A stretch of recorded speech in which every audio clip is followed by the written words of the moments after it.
And I don't have slides from Brandon.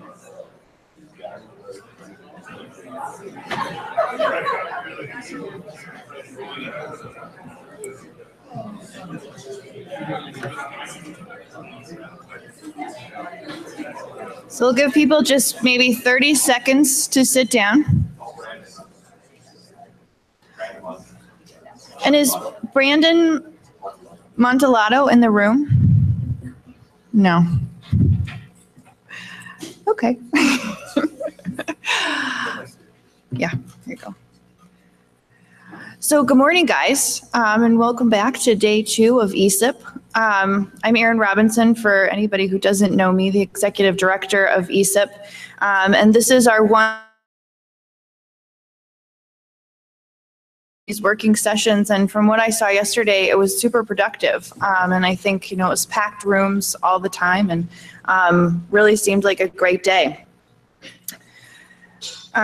And just, you'll hear a little bit more about this theme, but, you know, in one effort for us to coordinate ESIP across a lot of distributed activities with all kinds of things going on, we've tried to tie a lot of activities to our strategic plan, and this is one of the goals, so strengthening the ties between observation and user communities.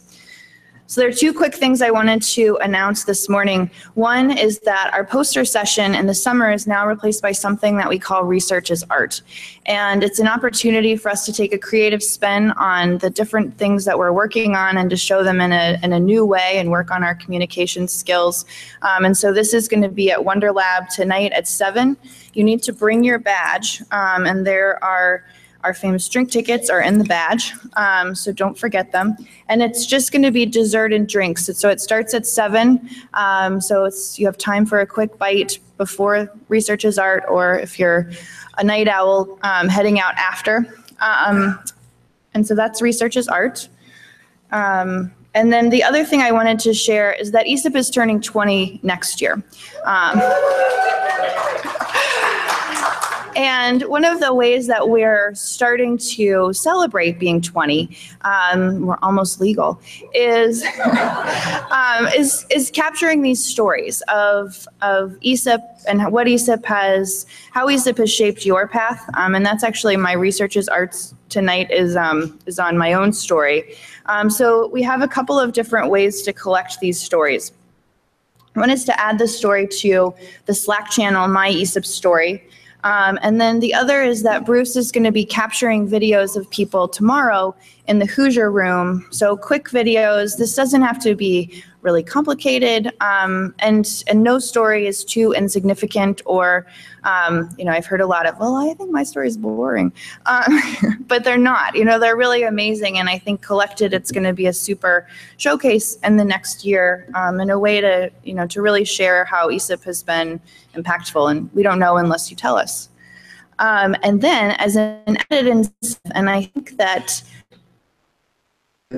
find Brandon. Okay.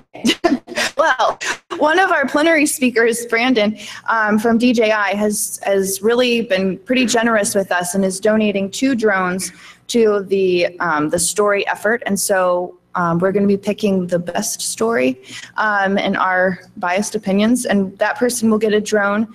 And then the other drone is a lottery. You have to get on the Slack channel or give a video story, get in the lottery, and be at the tap tomorrow. Okay, got it. So the other drone is a lottery. If you have a story, if you've signed into the Slack channel and submitted a story, or if you submit a video story, and then tomorrow night with our Funding Friday poster making, we'll raffle off the drone. So there's one enter to win, and it's a random chance, and one to the best story. So with that, I'm going to turn it over to Annie Burgess, our ESIP lab director, to talk about one more technology that we're using at the meeting.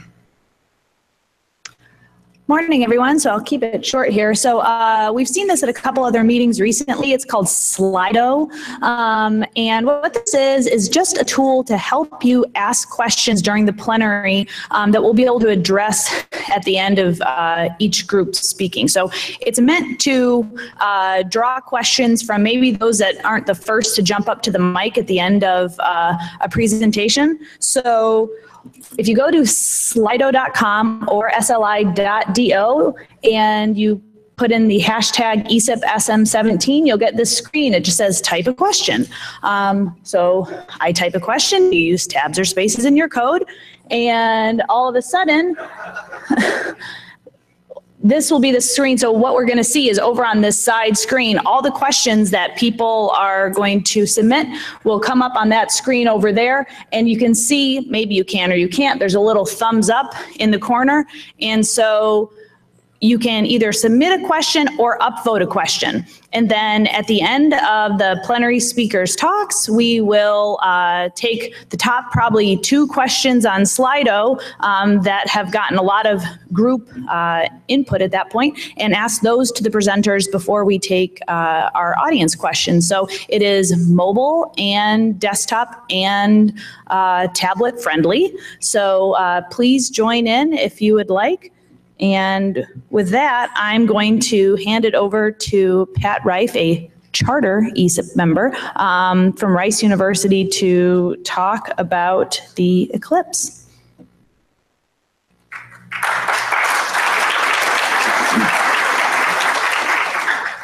Okay, so in addition to being a longtime member of ESIP, I'm also a numberophile, which means I go long distances to be in the moon's shadow for short periods of time.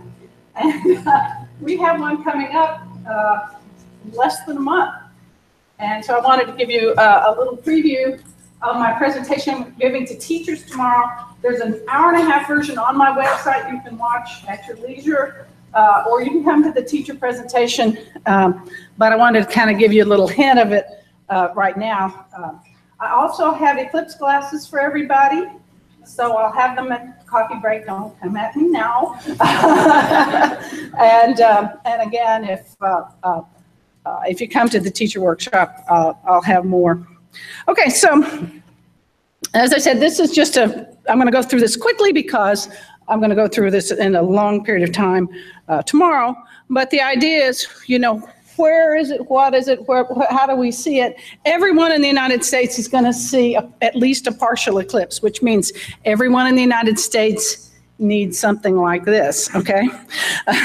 But the truly exciting place to be is on the path of totality, which is this stripe going across the United States. If you're in that stripe, then you'll get to see one of the most amazing things in nature, with the exception of bubble net fishing, which I just saw this summer. But this shows you what percentage coverage. So, you know, if you can't get there, you'll still see a partial eclipse.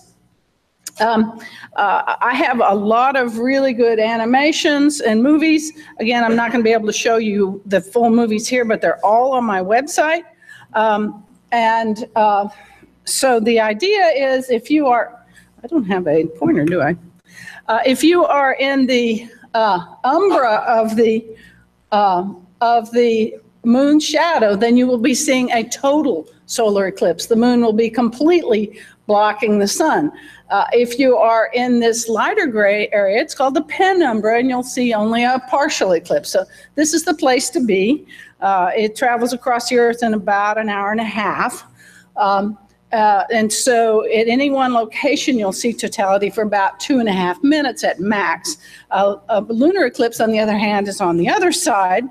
And again, I have when the new moon passes exactly in front of the sun, and I'm not going to go it's through shadow. it now.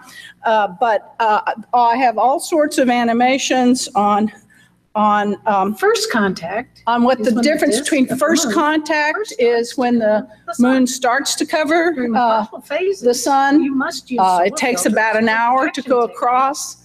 And then second contact is the beginning of totality. At the beginning of totality, that's when you can take off your filters and lenses.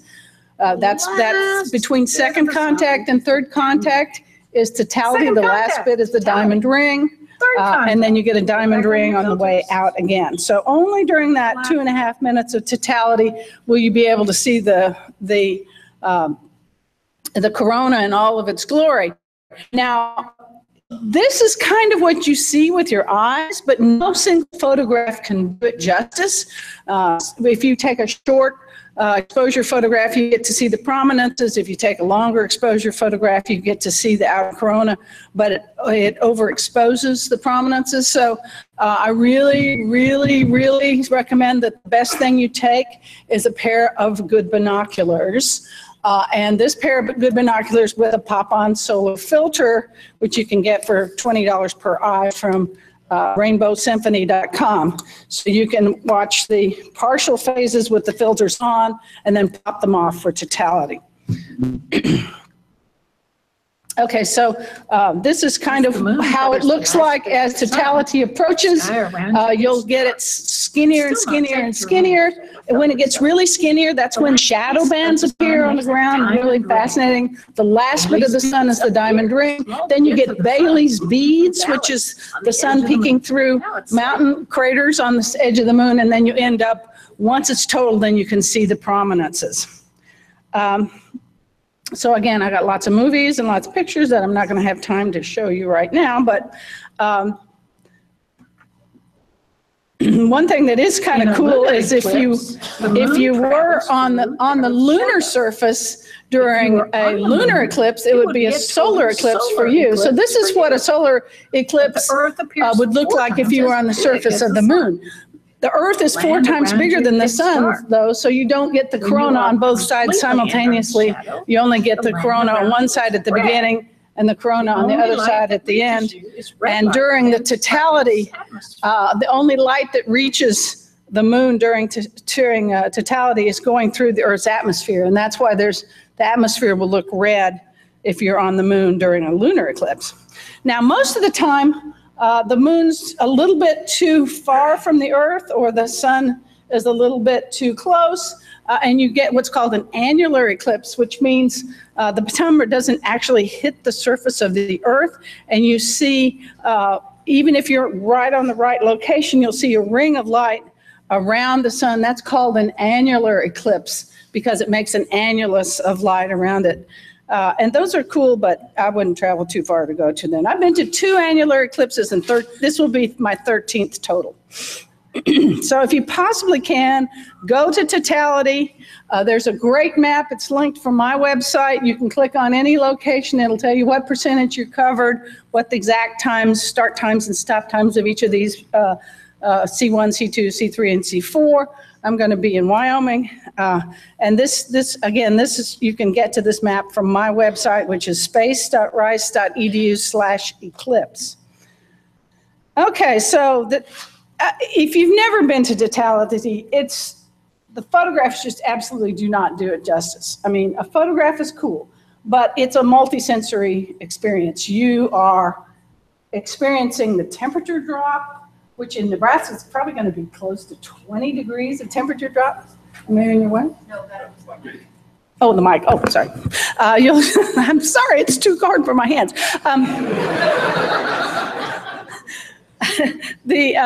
So in Nebraska, you might get a temperature drop of 15 or 20 degrees because it's August. In the mountains, it may not be so much. The shadows get sharp. The birds start to roost. The winds will pick up.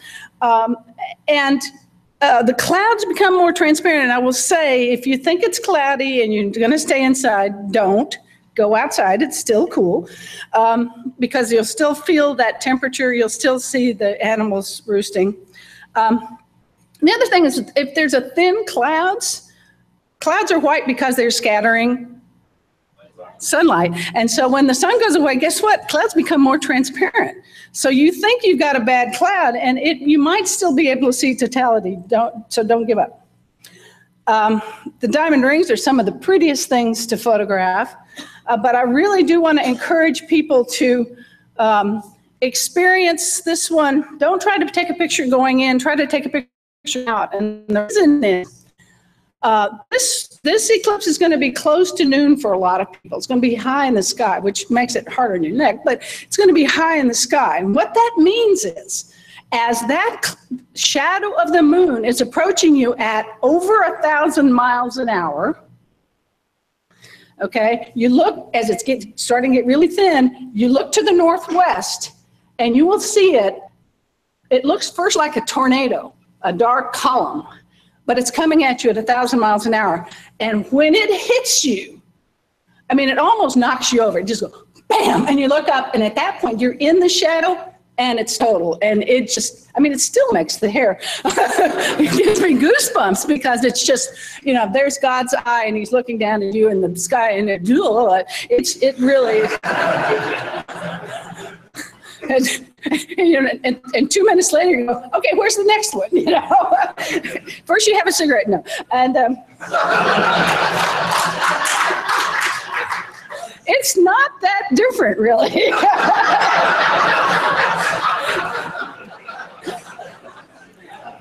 There is. I was on a cruise ship in Australia, and they did interviews of all of us, and you know, they asked me to tell about what it was going to be like and how to prepare for it and whatnot. And I said, you know, it's kind of like an orgasm. You've prepared for it. You're not sure it's going to work, you know. And then when it's all over, it's just, you know, and I was a little nervous about making that recording. And then I realized that not only did this cameraman see it, it was on the video that was played continuously on the ship with 1,500 people, and on the DVD that they could buy and take home. So I've tried not to use that terminology anymore, but it's too good of an analogy to skip. But there was a time back in 1860 where they actually used eclipse imagery to see a CME, which we now know is one of the biggest forms of space weather, which is what I study. The eclipse during solar minimum, which is what we will have, will be more elongated as opposed to a one that's in near solar maximum, which is more uniform. You'll see what looks like sunset all the way around you, except when you're looking the direction of the moon shadow. So here are some full dome images. This is the one from Libya, which was the one closest to straight overhead that I went to. Look at that sunset all the way around you. And that was the one that the shadow was so cool. This is one from just recently in Indonesia, and this was the one where I was afraid the clouds were going to be too thick, but we still saw the eclipse. So there's eclipse safety bulletins. Be sure you check those out. You can do pinhole projections, which suck, but my favorite pinhole projection is to take a cardboard and punch your message, your city, your name, whatever, and then take a picture of the shadow, and each one of those pinholes, you notice, makes a little eclipse. That's cool. Eclipse shades are cheap and easy, but no magnification. The best thing is binoculars with solar filters. Of course, you can only see the sun with this. You can't see anything else once the things are on. So you get the sun in your face, and then bring up the binoculars and make them zoom out before you try to find it. The other thing that's important is that to put them on a tripod. These binocular tripod adapter is really helpful. You can also use binocular projection, which is good, but you have to be very careful that people don't look through the binoculars if they're not shaded. I also like sun spotters. They're easy and cheap. Okay, so if it's cloudy, you can still measure the temperature and wind changes. You can do a reading chart to see what smallest font you can do, what the animal behavior is, and let your body experience even what your eyes cannot. Be careful where you're setting up. There might be a light that's going to turn on automatically at dusk. So be aware of any street lamps, parking lot lamps, wherever you're setting up. So go for it. And if you are going to be in the zone of totality, join the Eclipse mega movie. They're going to take everybody's best pictures and make a movie. All right, so be safe and enjoy it.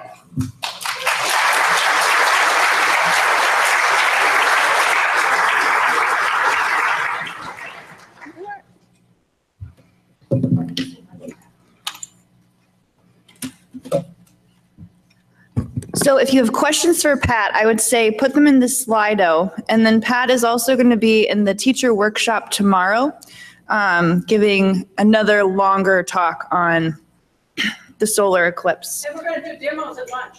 And demos at lunch. Next up, Law is going to introduce our Raskin Scholar.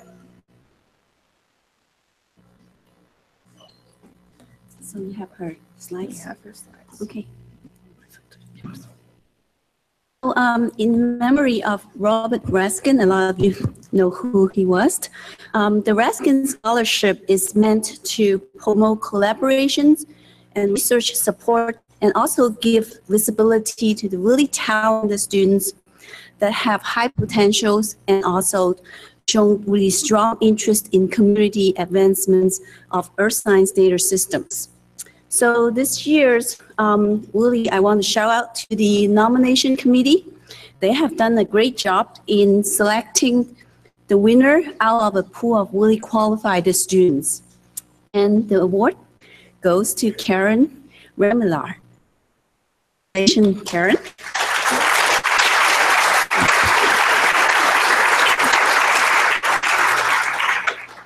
So Caren received her bachelor degrees in anthropology from Emory University and a master degrees in geography from the University of Georgia.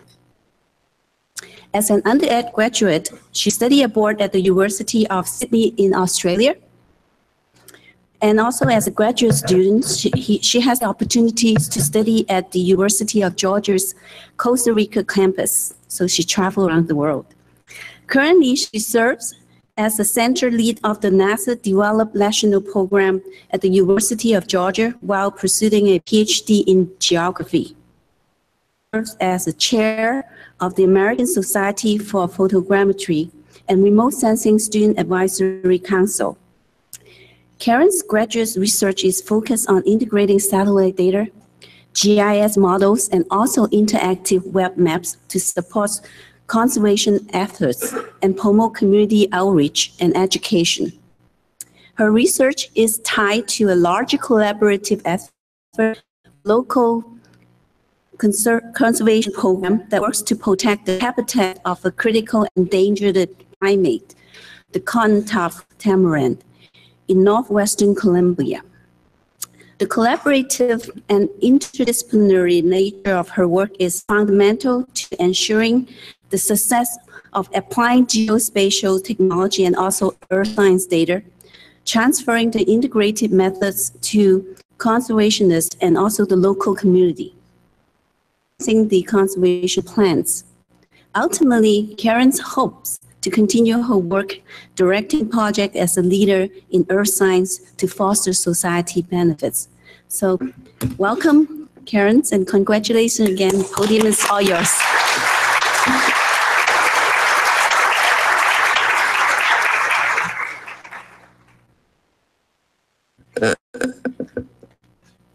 Thank you for the introduction, Emily. I'm really honored to be this year's Raskin Scholar, so thank you so much to ESIP for supporting students in the earth sciences. Today, I thought I would talk a little bit about some of the work I've done with the NASA Develop program. And I wanted to share a couple of specific projects I've done, and I hope you find them interesting. And these two projects I'm going to talk about really get at how we bridge that gap between Earth observations and decision makers.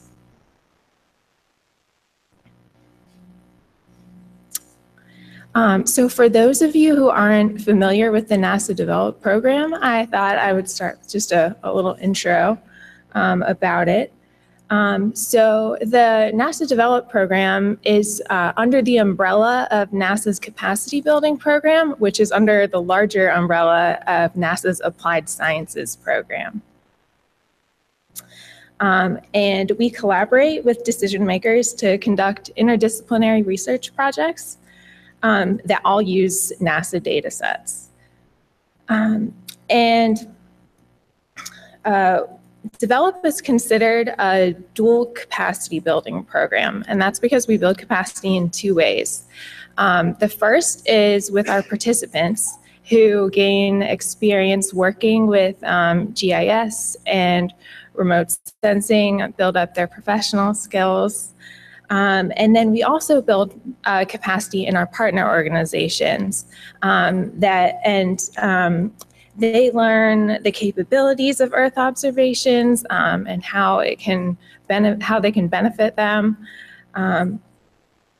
So that's a big component of all of our projects. And so where are we? We have several centers all over the country now, and some of you might actually have develop offices where you work. I've met a lot of people who work at different NASA centers here at ESIP, so that's really neat. And then we also have several regional locations that are at universities, health departments, and other locations. And I'm at University of Georgia, which is number 11 on that map.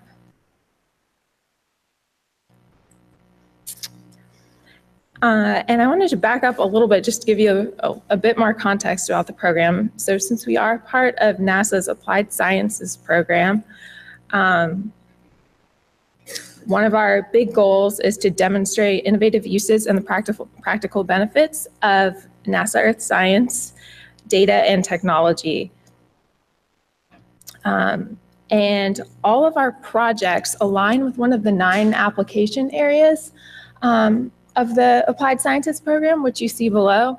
And they really cover a lot of ground. Each year, we try to have at least one project that fits into one or more of those application areas.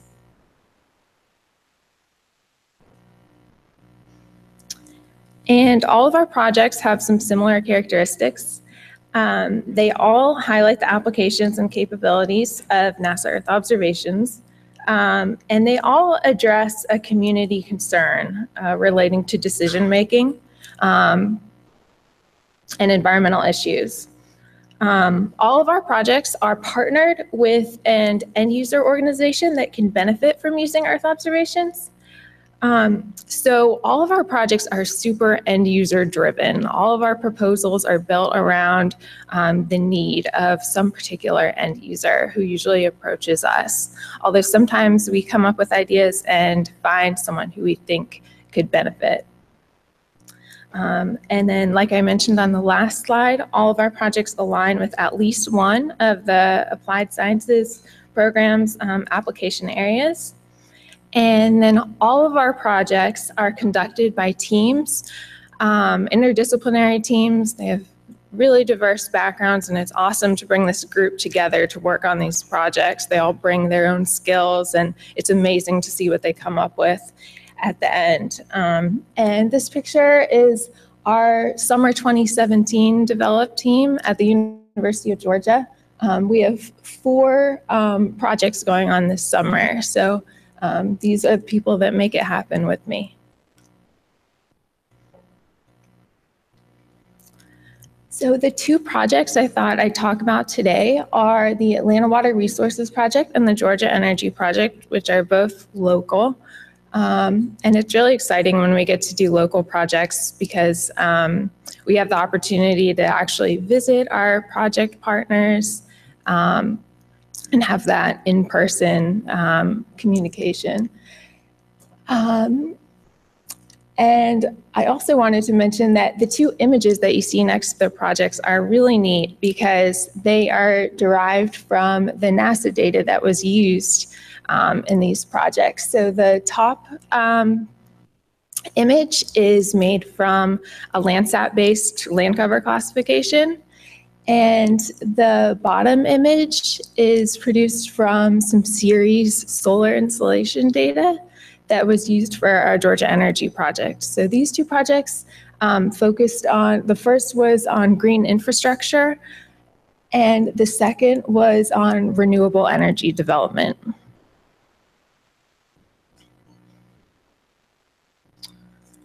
Right, so the Atlanta Water Resources Project identified reforestation targets to help reduce harmful stormwater runoff in the Atlanta area.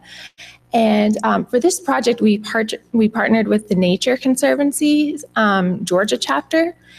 And actually, the reason I selected these two projects to talk about is because one led to the other. So our initial partnership with the Nature Conservancy for this project led to the Georgia Energy Project, which I'll talk about in a little bit. And they ended up expanding our reach by bringing in more partners. So it's really exciting when that happens with our projects. But for this one, we integrated Earth observation data in a multi-input spatial analysis.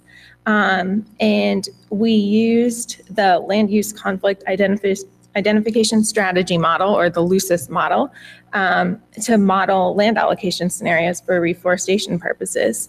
And we also used the soil water assessment tool called the SWAP model to help with that. And this project really came out of a community concern because of the rapid development of the city of Atlanta and the expansion of impervious surface that comes along with that, which exacerbates stormwater management issues.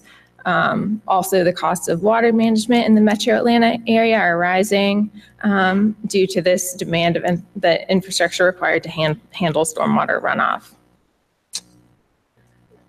Oh, and also one other thing is that our study area included Atlanta and then its surroundings.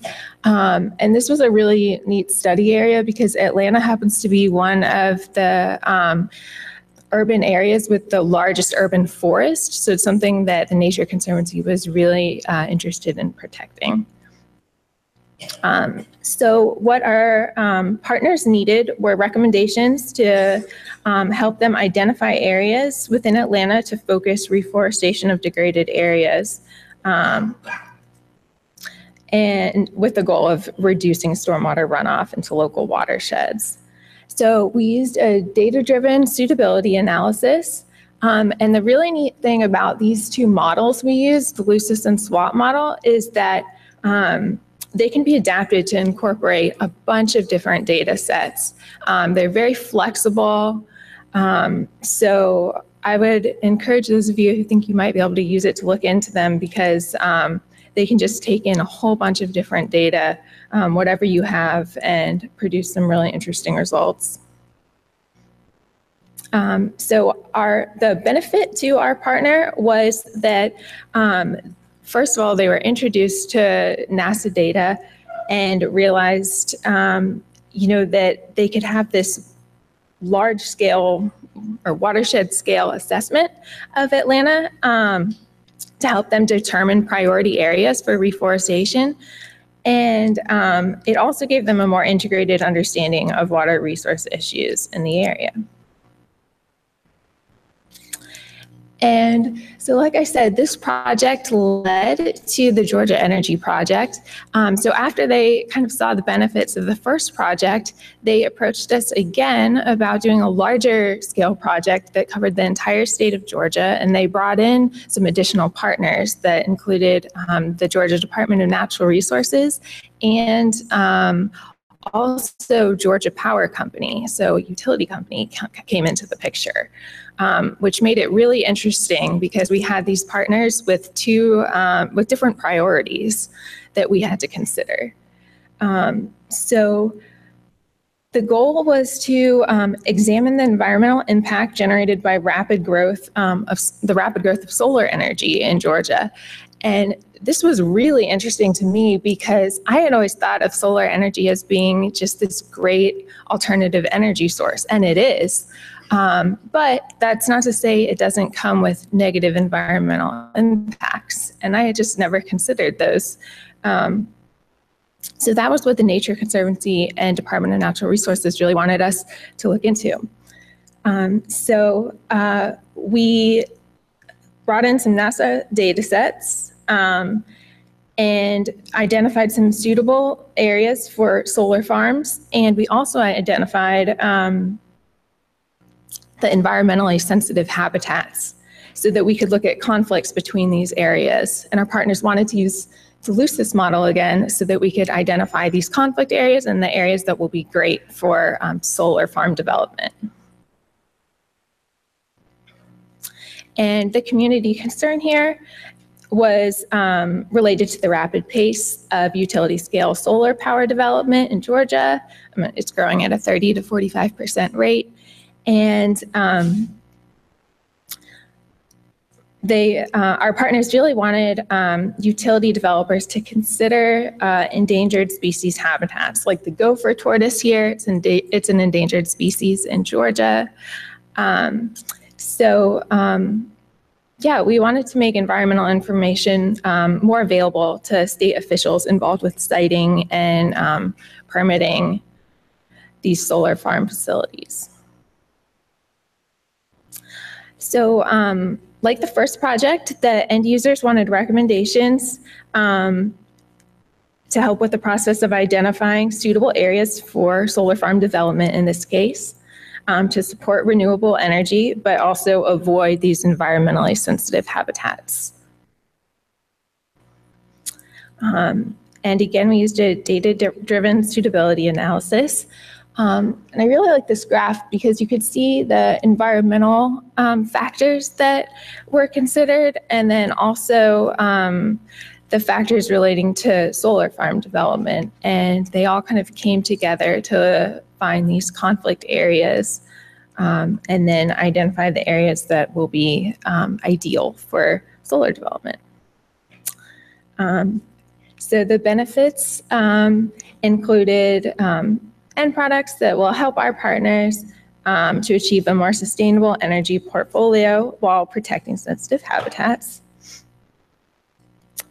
And I thought I would close with just a couple of testimonials from our end users. And really the spirit of all of them is just that they wouldn't have been able to do what they do without bringing in Earth observations that helped enhance their decision-making process. And I know I'm almost out of time, so I just wanted to close with acknowledging all of our science advisors at the University of Georgia, and also my teams that make these projects happen. And I wanted to thank ESIP again for the opportunity to present here. So thank you so much.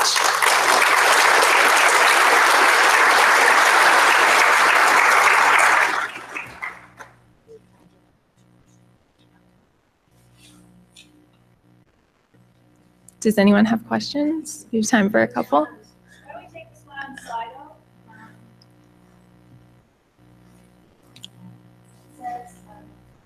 What are the challenges incorporating NASA data sets with local regional data to apply to a given study?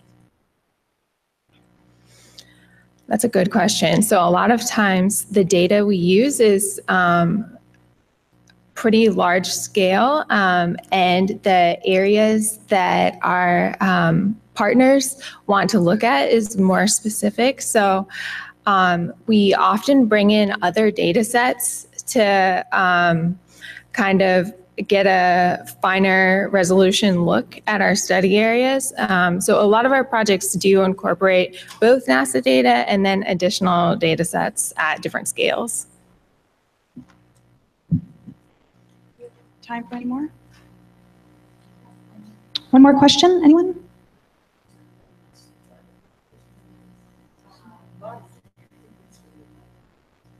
Oh, here.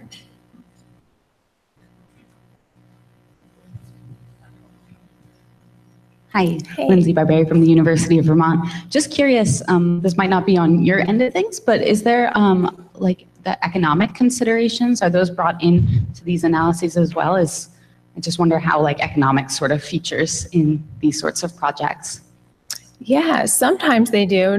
Maybe not in these two so much did we focus on it, but some of our projects, we do bring in like census data and look at socioeconomic components. So yeah, and our projects, like I showed, you know, hit on all those different application areas. So a lot of them do bring in that aspect. Yeah. Thank you.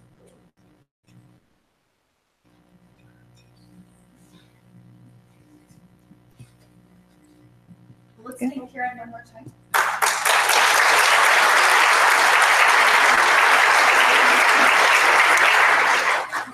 And Christine. So next up, Christine is going to introduce our next speaker and also share a little bit of Esri background as our Research's art sponsor. Right? Actually, I think Tripp is going to do the research. He's going to do the Esri thing, and then I'll introduce me. That sounds great. Yep. Sorry. No worries. No worries.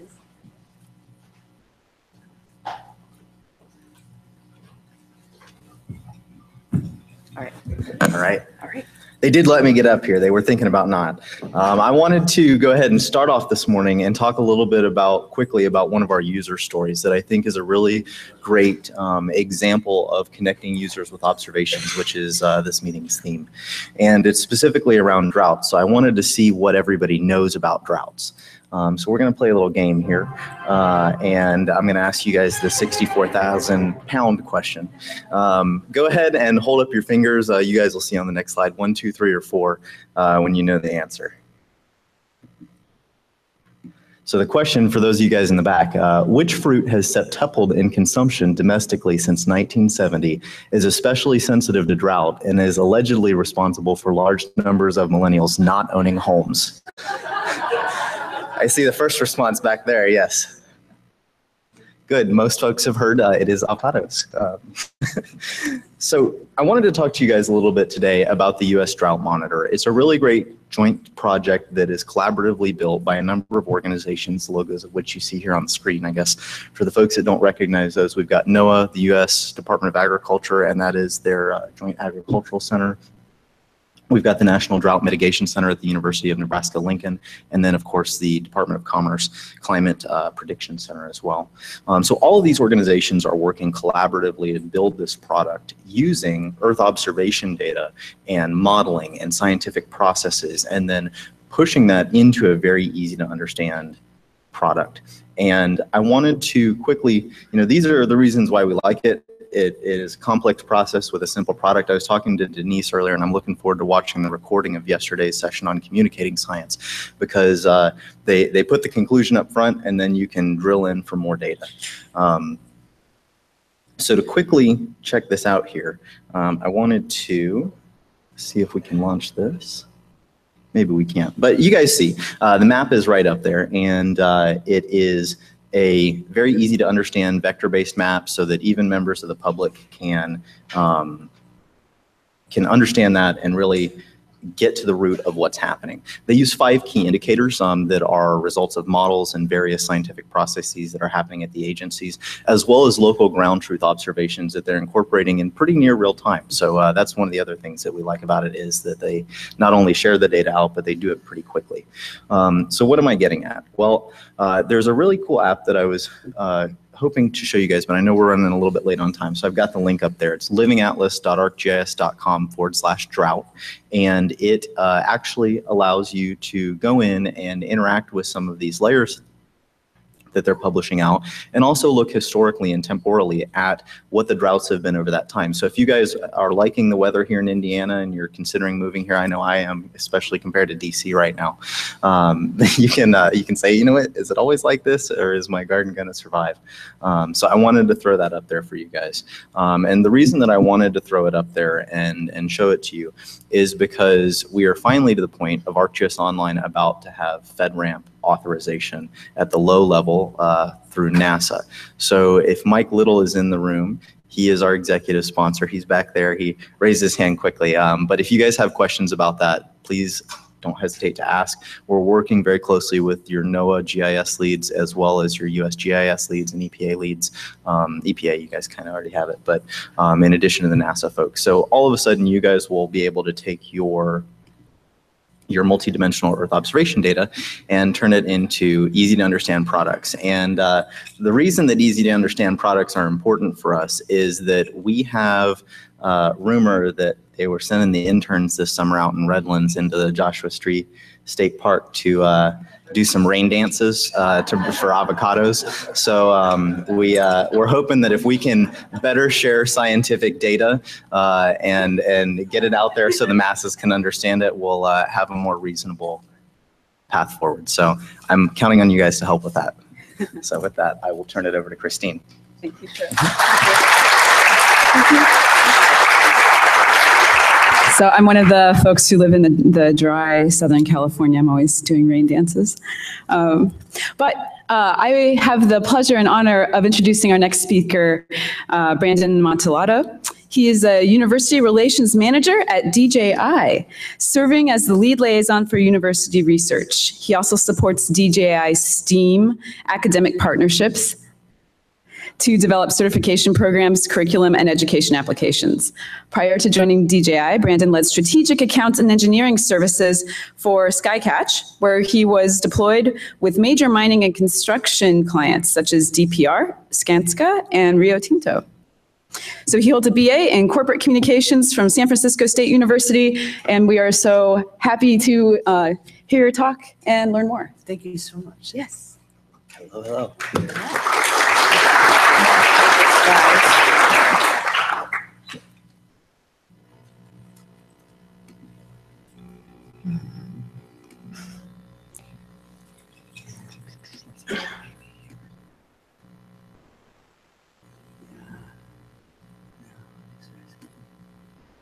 Here we go. Yep. Any day.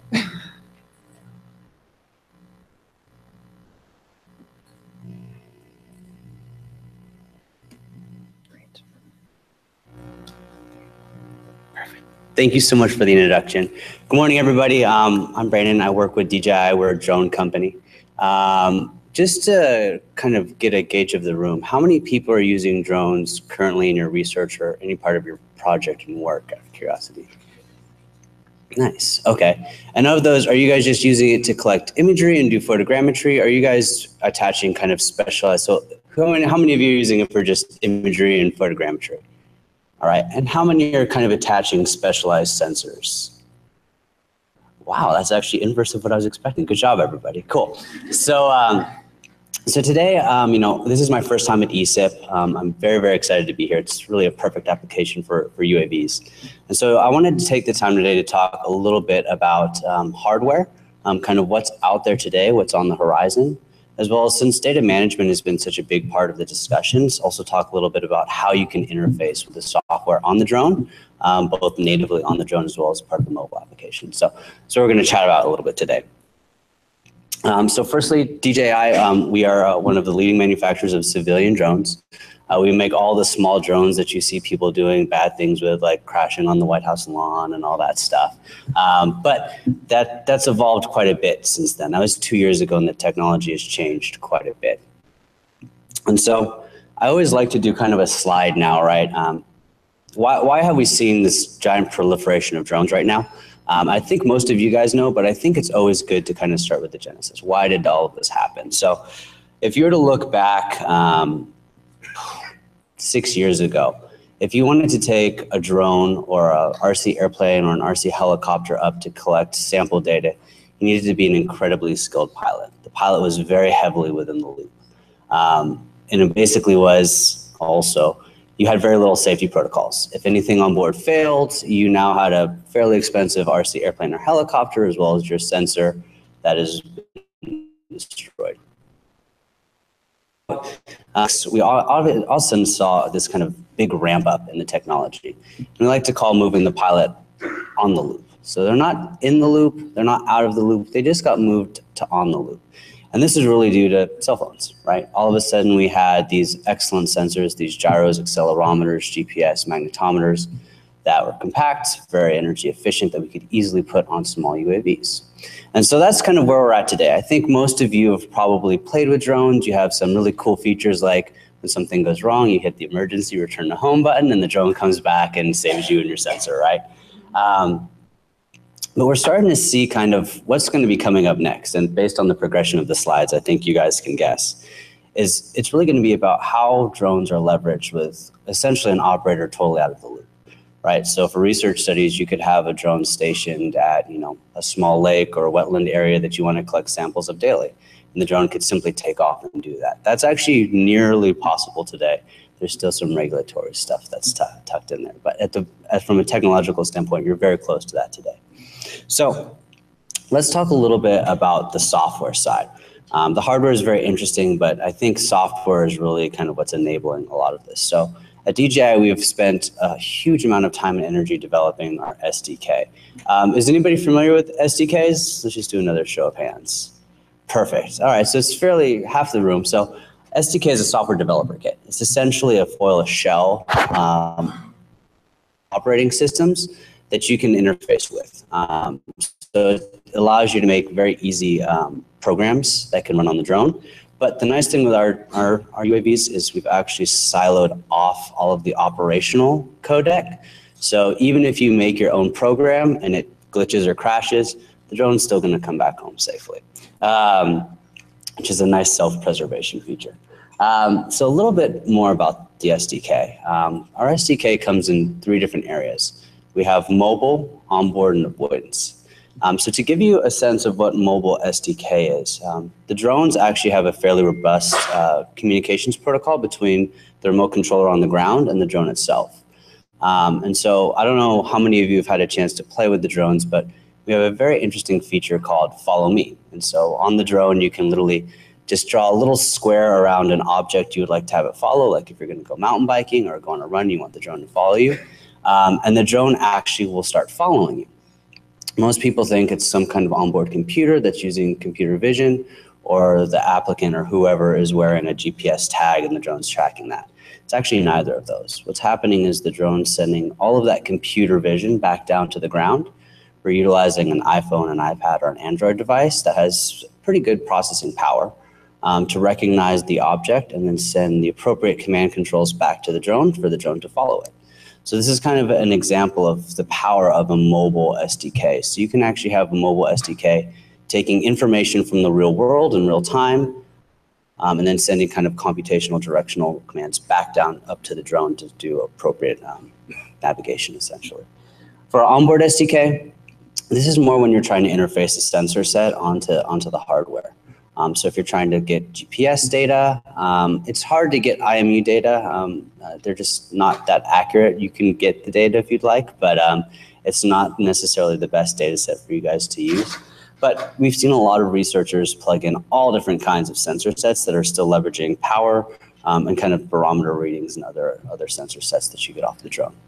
And then lastly, we have the guidance SDK. I don't know if anybody here would be using it, so if any of you are curious about it, let me know. But mostly that's people who are trying to like do navigation through indoor arenas and stuff like that. So it doesn't seem quite from the remote sensing audience relevant, but if you guys are looking at doing indoor navigation, I'm happy to talk to you more about it. One thing I did want to kind of let everybody know about, because I've done a few talks and it's still not overly known out there, that these drones are fully autonomous. Most of the time people are actually flying them by hand and or using an application that kind of has predefined settings. The nice thing is at DJI, we've actually just released our newest survey application. It's called DJI Ground Station Pro. This essentially allows you to do area surveys. You can put in specific information on your sensor like focal length, image resolution, and that can correspond to the altitude you'd like to have flown, as well as customized front lap, side lap settings. And so what you can start doing now is doing very interesting stuff that not only includes nadir imagery, but also oblique imagery in a fully automated fashion. So it's a bit of work to get the program set up. And by a bit of work, you just have to tap on an iPad a few times. But once you have it set up, you actually have a very repeatable mission that the drone can execute continuously. So you can get a nice repeatable data set. You can also do things like put up geofences if you're in a sensitive area and you are worried about flying the drone into maybe a wildlife preserve or a bird refuge. You can actually put up a virtual fence so that if somebody does accidentally make a mistake and fly into an area that they probably weren't meaning to, the drone actually will hit this kind of virtual fence and stop. So that's some of the interesting stuff that's out there from a software perspective. How many people knew about DJI Ground Station Pro, just out of curiosity? 2. Perfect. You all learned something new today. And then a little bit about kind of the actual hardware. So DJI has a few sensors today. It's mostly RGB and thermal. So these are useful for photogrammetry. And then the thermal is very good for photovoltaics, actually kind of like we were talking about. And then also some kind of agronomy, they've been using thermal data as well. I know most of you probably are interested in other things like multispectral, hyperspectral.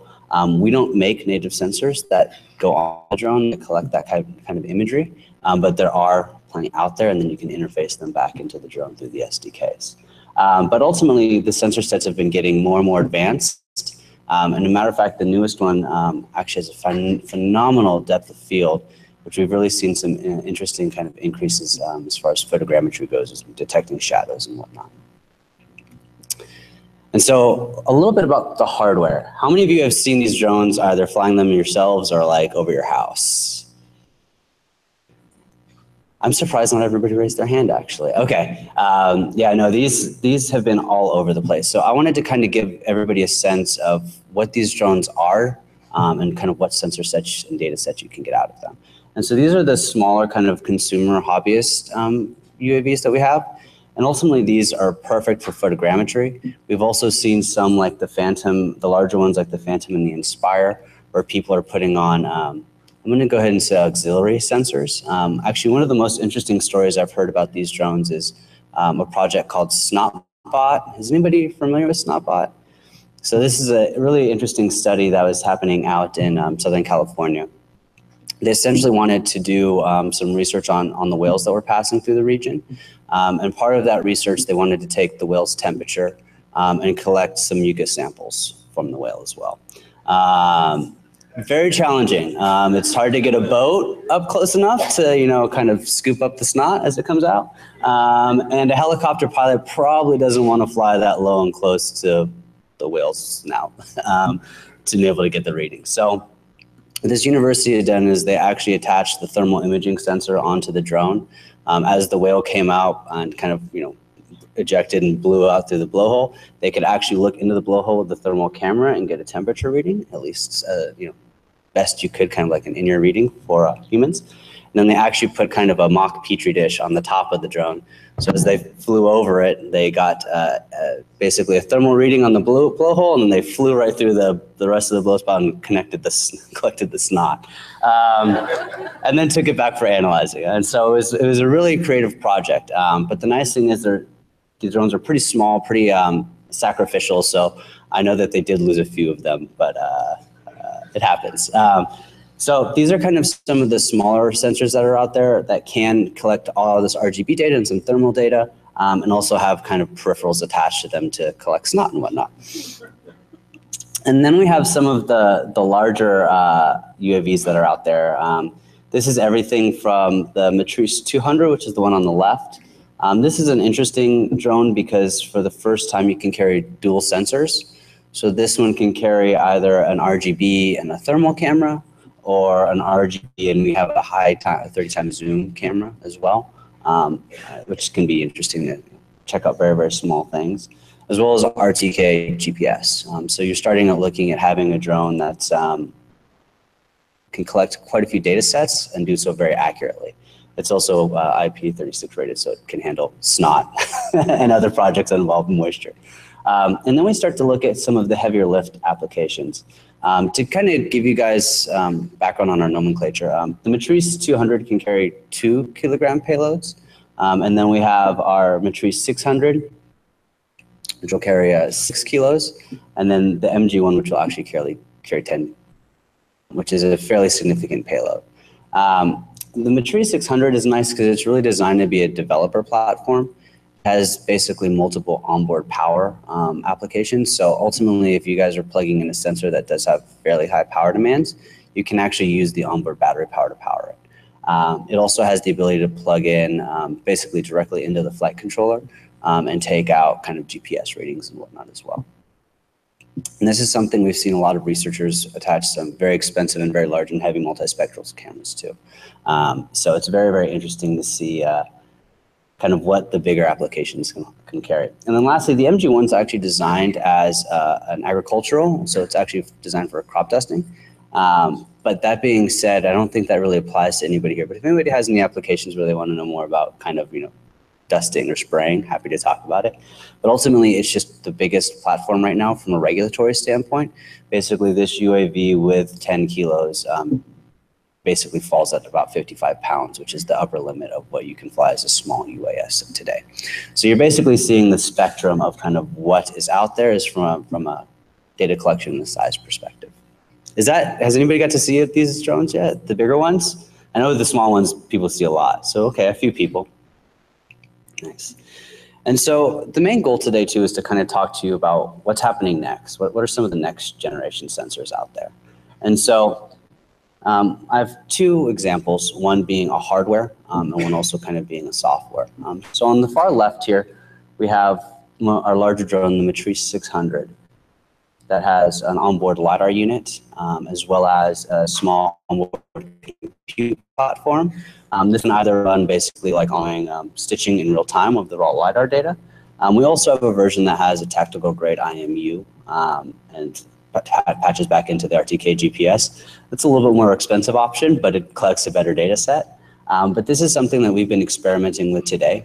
So if anybody does want to know how we built this, please feel free to reach out and I'll tell you all the specs and all the software that we put into it.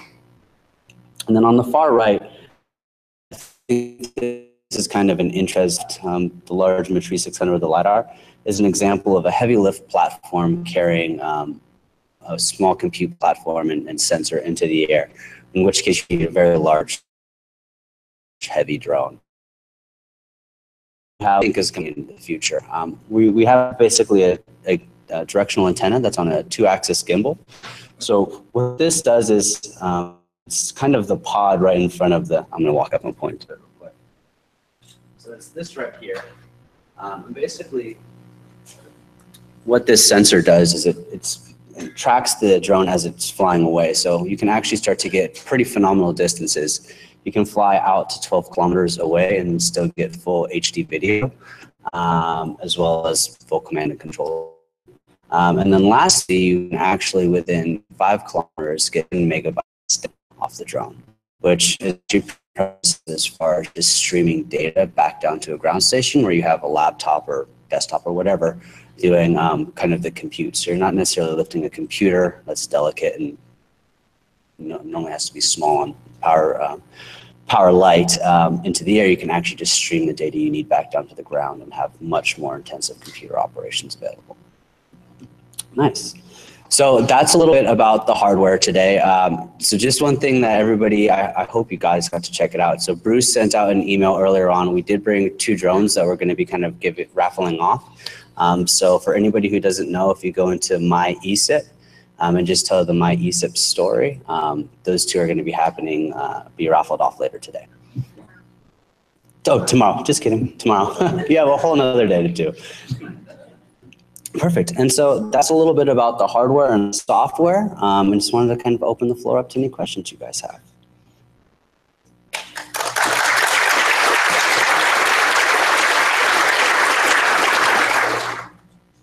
All right, let's kick things off with just the question that got the most, that got the most upvotes here on our Slido is how far away from your smartphone can it maintain communication, following someone or something else? It's a good question. So if you're in a rural area and there's very little interference, I would say probably about 2 kilometers away. I've done that and it works quite well. Obviously, as we start to get into more congested areas as far as basically interference, that'll become variable. You should have no problem at 1,000 yards still maintaining an excellent signal and bandwidth where you'll be able to do computer vision tracking essentially. All right, we'll take one more from Slido, then get one from the audience. What sensor does your guidance SDK use to do indoor nav? Depending on the answer, science applications for GPS-less nav include cave, canyon, sub-canopy mapping. Cool, that's an awesome idea. So we have multiple sensors on board to deal with LAC or GPS in our environments. 2 of them are flow cams. Flow cams is basically visual recognition of the environment around you. And instead of using a rolling shutter, it's a global shutter. So it's essentially capturing the full frame of what the drone sees instantaneously. And then it can derive velocity and movement off of that. So we have basically a visual positioning system that can identify where the drone is. We also have ultrasonic, so small ultrasound sensors that are utilized as we get closer to objects to basically determine distance. Their accuracy really is like between 5 feet. So as you get basically 5 feet or closer to a wall, cave wall in this example, the ultrasound sensors would be utilized. The only caveat to that is the vision sensors, as they are a vision sensor, they do have a few requirements. Flying over water, for example, it's very hard to maintain location with a straight that's basically moving underneath of them, or vice versa, very uniform terrain underneath of them, like snow, is the only other time that we see incidents where the visioning sensor isn't necessarily holding the drone in precise location. But that being said, there still is IMUs, so accelerometers and gyros on board. So even if GPS and vision start to go out the window, the drone still can have an idea of how it's moving and it'll maintain stability. Okay, thanks, Matt. I think we have to move on to our next speaker. If anyone else has more questions, add them to Slido and we'll let Matt know the questions are there and he can get to them when he can get to them. Thanks. Thanks so much.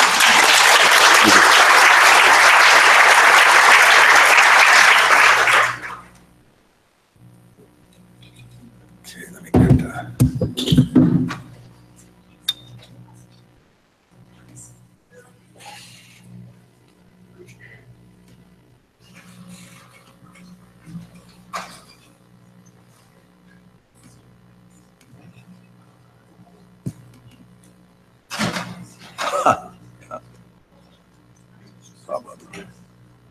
No, I think you're okay. It may look different. Okay, warnings gone. All right. So I'm really happy to have Matt Zumwalt here from Protocol Labs. He's the program manager there, doing some very exciting sort of next generation data distribution ideas. And Matt is an advocate for decentralizing the web. He's driven by a conviction that rather than relying on intermediaries when we exchange information, the world needs technical, social, and economic infrastructure that empowers communities to create, store, and exchange data directly with each other. At Protocol Labs, Matt contributes to stewardship of open source projects like the Interplanetary File System, libp2p, and Filecoin, all of which are focused on building a more secure, more equitable, decentralized web. Matt spent 10 years building digital repositories for large research institutions and served as a technology lead for an open source collaboration that now includes more than 40 of the world's top libraries and archives. And I don't know when you're flying out, but I think your talk is going to lead to a lot of conversations later today. So please welcome Matt Zumwalt.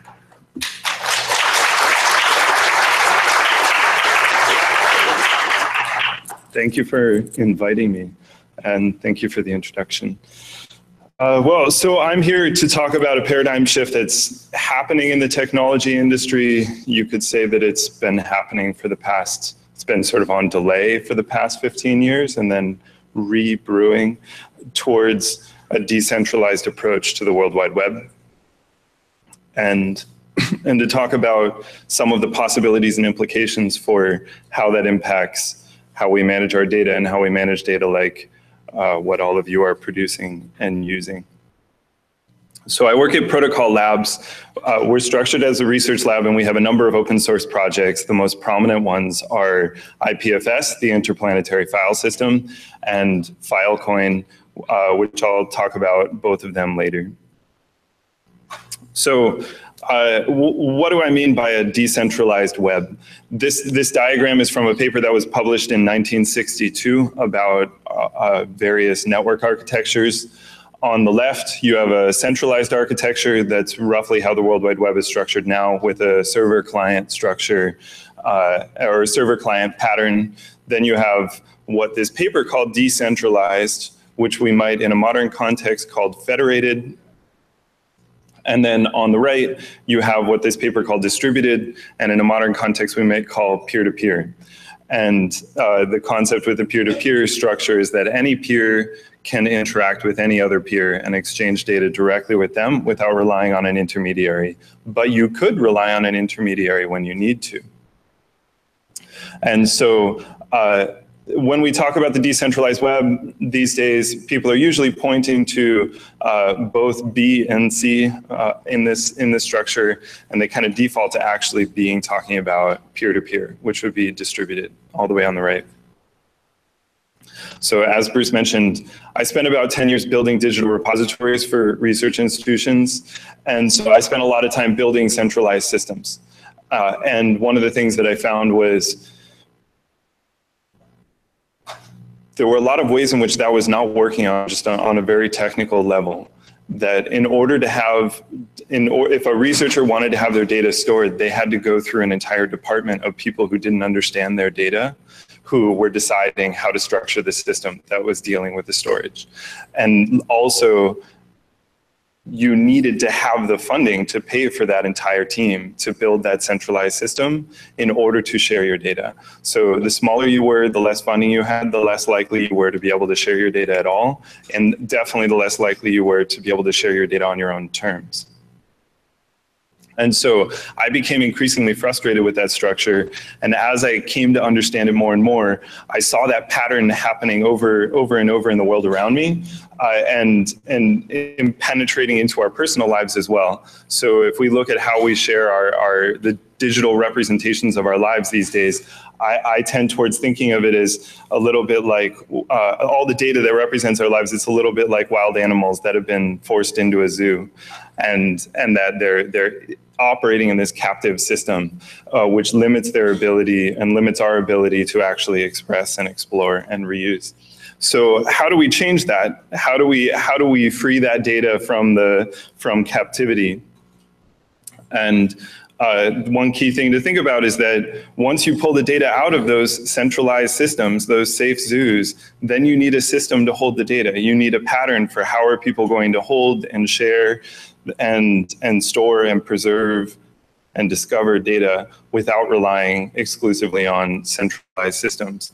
And so this is where the conversation around data together has started to evolve, around building a model for understanding those patterns, a view as in a place to go and see all of those decentralized activities, and also tools for participating in those activities.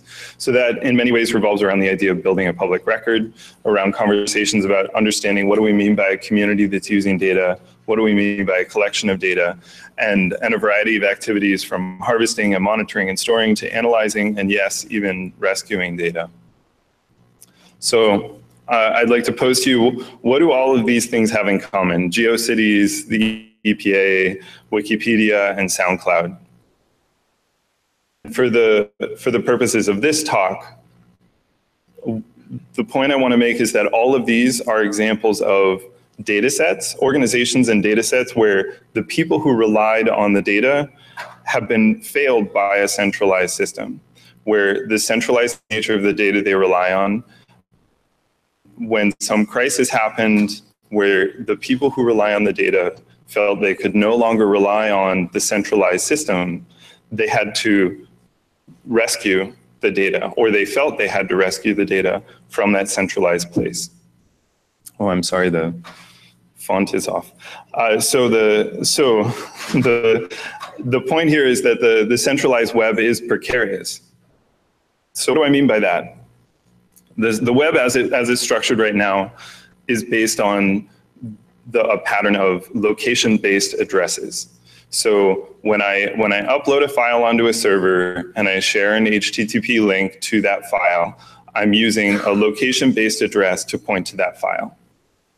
And anyone who wants to look at that file, say 1,000 people use that link and download that file, now there are 1,000 copies of that file on the network. but we pretend that there's only one. And because the address that we use identified the content by its location, the address doesn't necessarily give us any hints for even reconciling whether my copy is the same as yours and whether those two things are the same as what was originally on the server. And so this pattern reinforces relying on centralized systems. This pattern, the way we use addresses, forces us into this centralized context. And so that is what makes web as it is right now. The whole system of links is tenuous and is easy to move or change data. And so a couple months ago, we all witnessed people around the world becoming concerned that the climate data they were relying on was not going to be safe. They were worried that the data was endangered, that the systems where the data was being stored couldn't be relied on or might be turned off, might be defunded, might be put behind paywalls. And so up until this point, I and my team have been working on all of these decentralized paths of building arguments for why we should rely on a centralized web. And from our perspective, this phenomenon of data endangered, we see it as being just an example of a larger pattern of the web itself is unreliable, and it is itself, as we're using it, is precarious. That's what makes the data injured, not necessarily that specific organizations are not trustworthy. And so what's an alternative? At the core of the alternative is content addressing. So the idea of content addressing that if anyone on the network has a copy of the data, you'll be able to find it and retrieve it from them. And the key idea here is that it doesn't matter where the data is stored. What matters is that you get the data that you wanted. You get the data that you requested. And you're confident that you're getting the data you requested. So we do this by using cryptographic hashes as the identifiers for the content. So hashes, archival context, I think most of the people in the room are familiar with cryptographic hashes, but the idea would be in an archival context. Those usually used where you run the content through a caching algorithm, and the hash that you get out is a unique identifier content. If you run the same content, that hashing the exact same hash, but if the content changes, you get a very different hash. So these hashes are universally unique identifiers for precisely that content. At precisely that moment in time. If there are 1,000 copies, you will always get the same hash for those 1,000 copies, but if a copy changes, you get a different hash. So the pattern again, if we use those hashes as the identifiers, then if anyone on the network has a copy of the content you requested, you can find it and retrieve it. You can be confident that you're getting what you requested, regardless of who you retrieved it from, because we're using these hashes. And so this concept of hash-linked data structures is extremely powerful. And these are some examples of technologies that use hash-linked data structures centrally in their operations. And with Git and Apache Spark and BitTorrent and Bitcoin, you can see that this pattern has had a huge impact on modern day computing. We don't usually necessarily think in terms and speak in terms of hashes around those technologies, but they play a major role. So what are some of the benefits of this cryptographic hashing? First is that you get integrity checking. So if I use that hash as a link, then when I've retrieved the content, I can validate it. I can rerun that content through a hashing algorithm and check it against the hash that I used and make sure I got what I wanted. It also lets you build immutable data structure. If it changes, you get a new hash. So that's very useful in terms of building versioning systems, so you can uniquely identify every version. It's also useful for situations where you have many people editing data at once, editing a data set at once in a distributed context, so that you can eventually reconcile those different versions together. And then finally, it allows you to decouple content from location. So this is where we come back to this phenomenon of so-called data rescue. Part of the problem here was that all of our using location-based addresses. So if you use that location, all of the links get broken. As opposed to Then moving content is a separate concern. If you need to move a copy of the content from one place to another, no resolvable, all links stay valid. Where interplanetary file system comes into play. IPFS it's a peer-to-peer protocol that's designed as an upgrade for the web. And it's meant as a replacement or an upgrade for HTTP that uses cryptographic hashes as the identifiers for content. And so at the top here, you have an example of using what we call the DWeb namespace, the decentralized web namespace that says there's content on the IPFS network using this hash. And so using that namespace, this DWeb namespace, it allows you to generically treat content as being available on the decentralized web. You could resolve it using whatever protocols you see fit. One of the designed into IPFS is backwards compatible with the HTTP web. So that's what this second example is here. Any IPFS node can also behave as an HTTP gateway, as a gateway between the HTTP web and the IPFS web. So if it receives a request that looks like this example link here, it will then look up that content over the peer-to-peer web, retrieve it, and return it over HTTP.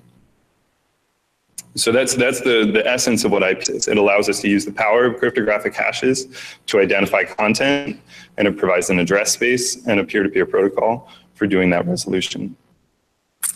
So let's look at how that applies to this, allowing us to start storing data together.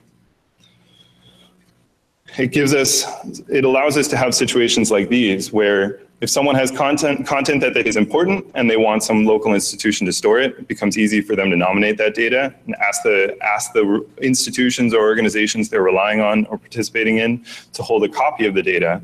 And again, because you're using content addressing, the copy that's on my laptop is not broken away from the copy that's also at that institution. Instead, they reinforce each other. Making more copies just reinforces the availability of that link.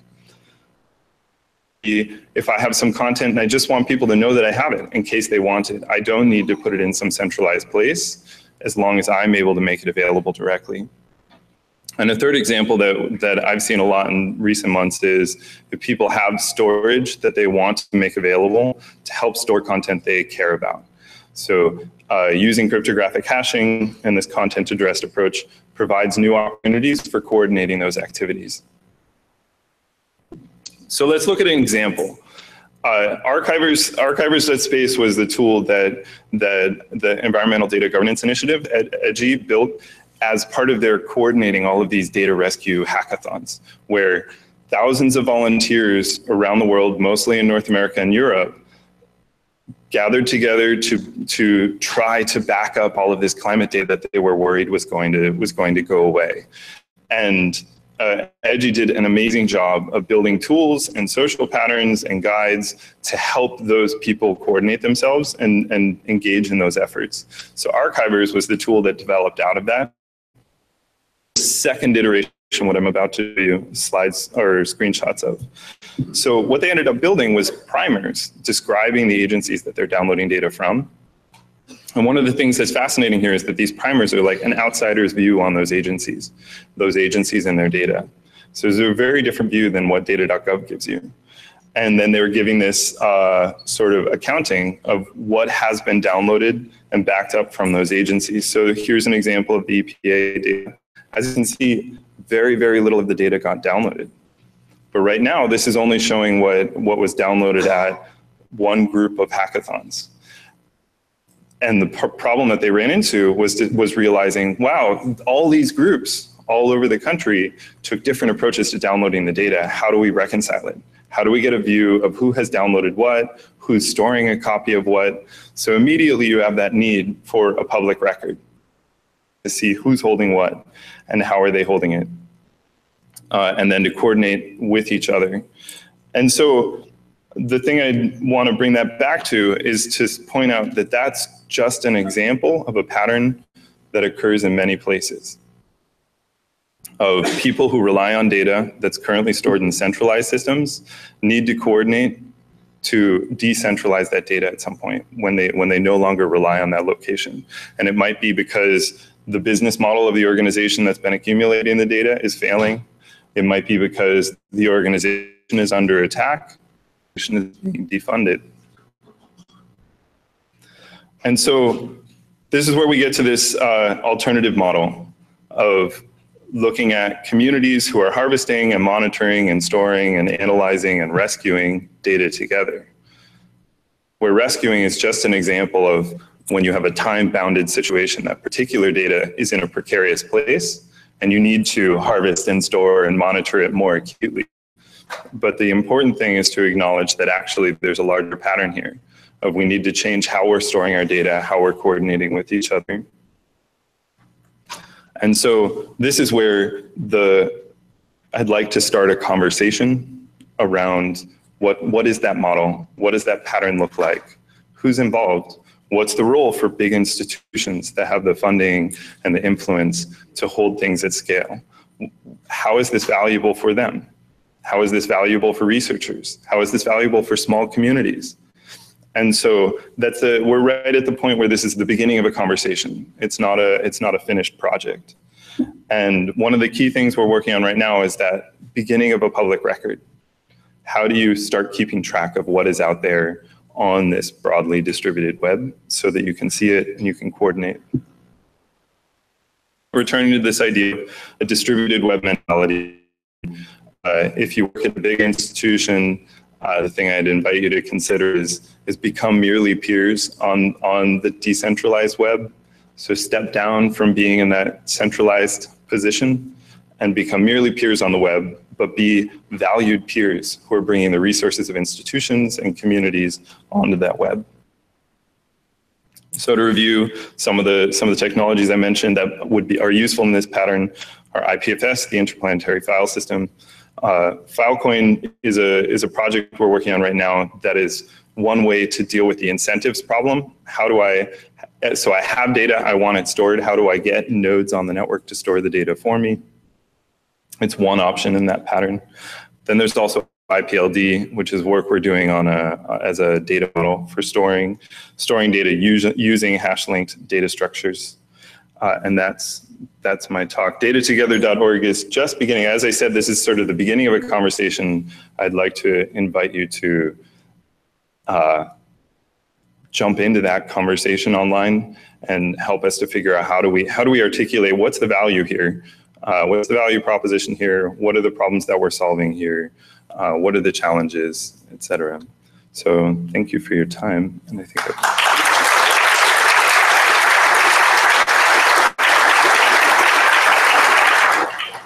And do we have time for questions? Okay. Let's go to the first question. There are concerns with a pure distributed system, namely security and performance. Do you think technology exists is ready to tackle these challenges? Yeah, so there's, of course, security and performance can mean many things, and especially in this distributed context. So it's hard to answer that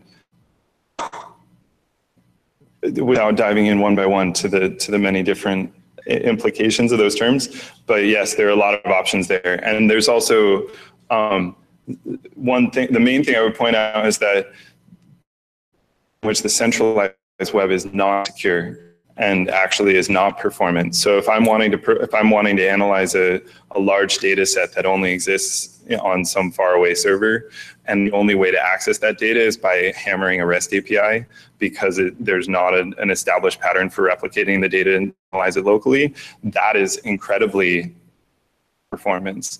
Or an example of security, if someone hacks that server and changes the data and I'm using location-based addresses, I have no way of knowing.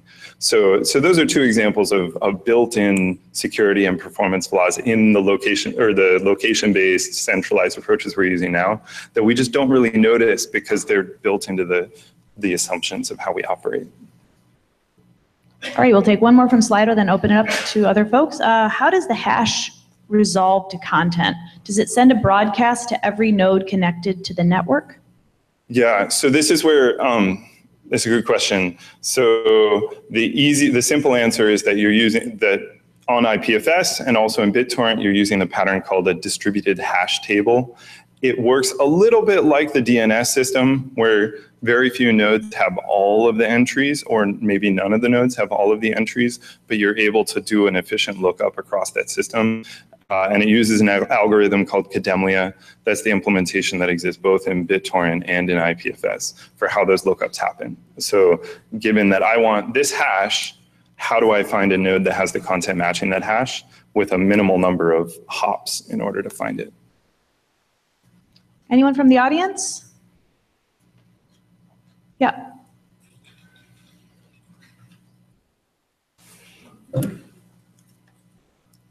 Yeah, hi, Jeff de la Beaujardière, NOAA. So, this is great, and I'm not saying we shouldn't do this, but I think we should also be assigning digital object identifiers to data sets which may comprise many, many files, each one with its own hash. And so there's some identity of, the data collection and the metadata record. And it is location independent, so we could move it to somewhere else if we need to.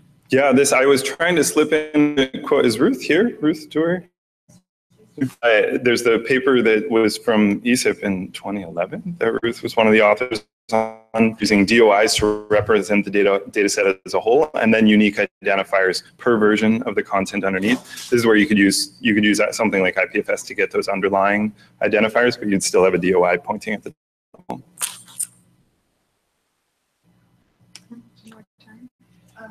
One more question? There's someone back. I saw a hand in the back.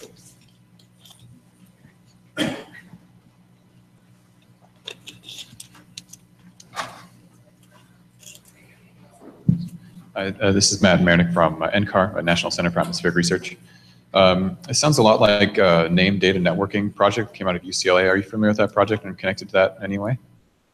I'm not deeply familiar with the named network, that specific project, but yes, this is more like a paradigm shift towards for many, many reasons. It seems inevitable that technologies will shift towards using these content address and already are shifting to using these hash-based approaches.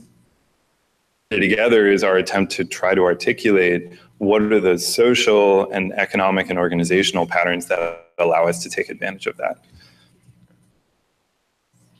Thank you. Thank you.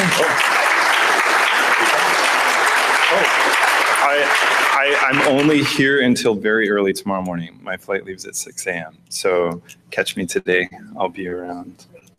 Thank you. Reminder, the speakers will have all the questions on Slido. They're being archived, so they aren't disappearing, but keep checking back and you might see some answers on there. So next up, I'd like to invite Patricia Cruz to introduce our next speaker. Hi, I'm Patricia Cruz, and I'm the Executive Director of DataCite, supplying DOIs for, so that was timely, thank you. So I'm really pleased to introduce Rebecca Lave. She is the co-founder of EDGI, the Environmental Data and Governance Initiative, which is an international network of academics and environmental professionals that advocate for evidence-based environmental policy, robust, democratic, scientific data governance, something that we desperately need. She was the initial coordinator of EDGI's website tracking work, she now leads their publication initiatives. Rebecca is also a professor of geography at the Department of Indiana University. She has published in journals ranging from science to social studies of science, and is the author of Fields and Streams, which is a book about the political economy of stream restoration in the US. Her research is funded primarily by the National Science Foundation and combines social and physical sciences to address environmental markets, the Clean Water Act, stream restoration. She has won numerous teaching awards, including the Campus Catalyst Award for Excellence in Teaching Sustainability. So please join me in welcoming Rebecca, and thank you very much.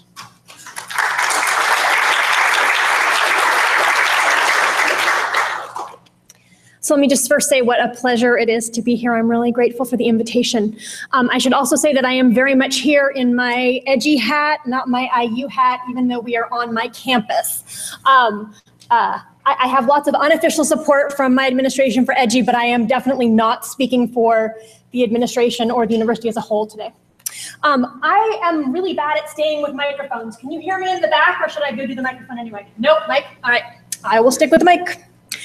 So, EDGI, the Environmental Data and Governance Initiative, was founded in November of 2016 in response to the election. It began with an email from a postdoc named Nick Shapiro to 14 people saying, oh my goodness, okay, if the current president-elect follows through on some of the things that he promised in his campaign, we could be looking at something similar to the Harper regime in terms of its impacts on environmental data. What are we going to do, guys? So, we started from there.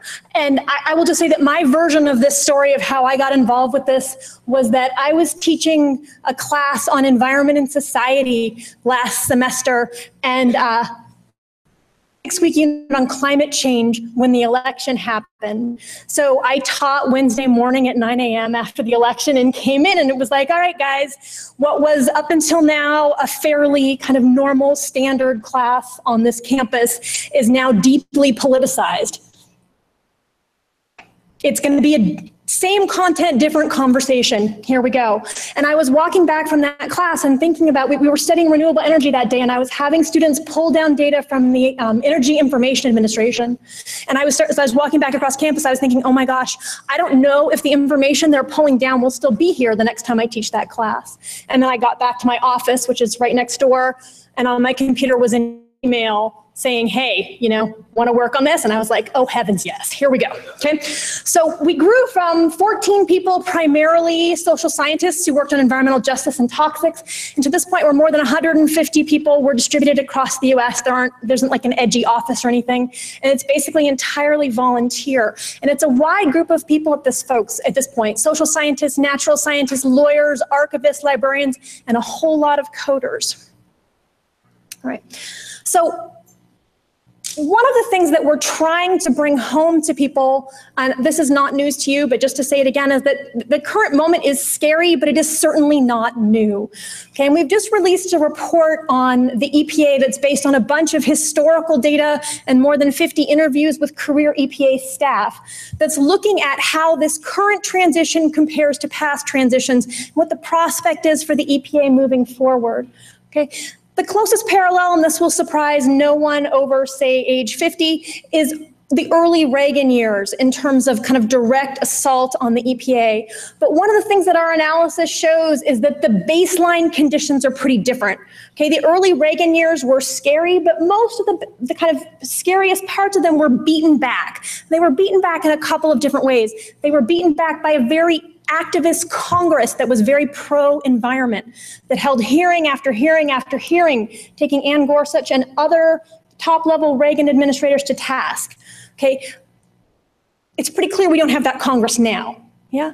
The other thing to think about here is that we're looking at agencies, federal agencies, that have already been weakened by budget cuts over long periods of time. And just picking the EPA, for example, the EPA budget has been declining since 2008. Okay, this is not a phenomenon that is specific to this administration. Anybody know when the high water for EPA staff was? Roughly what administration? Happily not Nixon. It's George H.W. Bush. Okay, 2000 was the peak for EPA staffing. Okay, so the agencies of most concern here that are being most strongly attacked by the current administration are in a more precarious state than they were in the early Reagan years. This suggests the possibility that this time around could be worse. Okay. So what are we doing to protect the status quo from November 2016? EDGI's doing a bunch of stuff. So first of all, you've heard some already about our archiving and citizen data rescue work. I can imagine that for this group, that must be a somewhat ambivalent thing, right? It's projecting, and please forgive me if I'm wrong. On the one hand, the whole world is paying attention to the work you do, which is awesome. And on the other hand, they think that you need rescuing. I don't know that you think you need rescuing, but something to kind of think about there. So that's one thing we've been working on and trying to then move from this initial panicked emergency state to, okay, what is actually the state of things? What actually needs doing? And this is something that we clearly need to be discussing with you more. I know we've begun those conversations, but more would be great. Second thing we've been working on has been tracking changes to more than 25,000 federal environmental web pages. And we use a proprietary pre-existing software that allows us to see any change that happens to a web page we've designated. Okay. shows you any change. It shows you a date change. It shows you a change in a picture, anything, right? So you have to get human eyeballs on every page to see if a change is significant, but it's allowed us to kind of produce some accountability for changes to information on websites. Okay. We've been doing targeted legislative analyses of things like the Honest Act, which again have effect on data. We've been coordinating FOIAs. I don't know if you know, but if a data set is FOIA'd 3 times, it has to stay publicly available. So EDGI's been working with the Sierra Club, with EDF, with NRDC, and with a journalist organization called Muckrock to coordinate FOIAs around particular data sets. We've also released a series of reports. I talked a little bit about the EPA Under Siege report, but the report on the early days of the Trump administration and what its impacts on the environment and environmental policy are. So our first report was about the transition at the EPA. Second one that should be coming out soon is about the environmental justice and toxics impacts. We have a third one coming out about presentation of evidence on climate change. Okay, we've also been working with a wide range of media to try to get the results out to the public. Okay, this is an amazing moment in which the public is really, really paying attention to environmental data and environmental policy. So we've been working with outlets ranging from kind of regional newspapers to the New York Times, ProPublica, the Washington Post, even USA Today, which, you know, at some point before the election woke up and decided to be a real newspaper, right? All these things are kind of coming together at once to try to say this differently. This is how EDGI has been trying to publicize the results of what it's finding in order to make that information accessible to a community that's really paying attention right now. Okay, so what we're seeing so far, and I think you guys probably know the data set piece already, right? There's been no major loss of data sets. This huge fear that was driving all this has not materialized. What we're seeing instead is more subtle losses to information. Okay, so as I suspect you all know, right, federal government websites are the go-to source for 11-year-olds writing school reports and college students writing classes. And my mother-in-law, when she was trying to figure out what the heck was going on with HFCs, right, you go to the federal government, those are the trusted sites. Okay, the content on there is changing in very kind of clear patterned ways, removing mentions of science, removing information about climate change, removing information about the links between greenhouse gases and climate, right? So we're not seeing loss of data, we're seeing loss of information. Okay? And we're seeing loss of public access to it and barriers to public access, making it harder to get to things. Okay, so you can still find things if you really try, but it's a lot more difficult than it used to be. Okay. The last thing I want to say is that we're seeing some changes that have big impacts that it's hard to tell if they're deliberate or inept. Okay, so for example, when a whole bunch of one of the EPA servers was taken down, we lost all of the kids' climate information, all of that's targeted at children, elementary school kids, etc. It's not clear that that was deliberate if they just thought the links were somewhere else, right? So this speaks something what Matt was saying about content-based location. All right. What I want to argue to you today is that protecting the status quo is not good enough. Okay? If the status quo were good enough, we would not need all the environmental activist groups in this country. We wouldn't need environmental foundations funding work. We wouldn't need me in my classroom teaching. Okay? We've had some really spectacular successes in this country. Okay? Our environmental legislation is a model to the world. Thanks to the Clean Water Act, you can now swim in pretty much any water body in the US. That is incredible. That is such a huge change from when I was growing up, when if you fell into the Charles River in Boston, you were on antibiotics that would make you sick for weeks, right? Okay, that's an amazing success, all right? But today, you can't drink the tap water in East Chicago, Indiana because of lead contamination, same with Flint. Okay, there are communities all over that this current environmental framework just hasn't helped. Okay, and that's a big, big problem. I also want to say, and I'm going to guess this isn't a controversial statement here, but perhaps, and if it is, I'm happy to discuss more, that data is not good in and of itself. Okay, to me, there's nothing inherently good about data because it can be used for a lot of different ends. Okay, the tobacco companies, the climate denial movement have shown us how data can be used to obscure what's going on. Things like the Voting Rights Commission in our current administration can demonstrate how data can be used to bully and oppress. Okay. And it's very clear that with all the data we're collecting, we're still managing not to collect data that some communities desperately need. Okay. So what can we do instead? For something that we're calling environmental data justice. Okay. seems to us that in the middle of this frightening and difficult situation is an incredible opportunity, okay? A once in a generation opportunity, because right now the attention of large portions of the American public is on environmental policy and environmental data in a way that it typically is not. Okay, so this is a political opportunity to change, to reset how we regulate our environment. Okay, to try to counter long-term trends of defunding and minimizing environmental regulation, and to expand our reach into the communities that are not covered by our amazing but partial environmental regulation. So we need to change a bunch of different things. I would argue that we need to change what questions get asked. Okay, who collects the data? Who analyzes it? Who maintains it? Okay, how do we make that work in a way that expands accountability? Okay, and I have some initial thoughts on this, but I'm also really interested in a conversation with you all about your thoughts on this. So one thing that EDGI is working on right now, I mentioned before that we're monitoring 25,000 web pages. Okay, we had a software company called Page Freezer come to us January 19th. And say, hey, I understand you're doing this thing. I'd love to help with that. And we said, great, here are the 25,000 different URLs that I and 2 other people had painfully selected. I mean, imagine, how do you pick 25,000 web pages from amongst the millions and millions of federal web pages and say, these are the ones we're gonna track? Like, I was having nightmares for all of December and January, thinking that there was no way that I was gonna pick the right ones, right? So I go with my carefully curated list of 25,000 web pages, and he looks at this and he's like, I'm not gonna do that, just give me .gov domains. And we're like, what?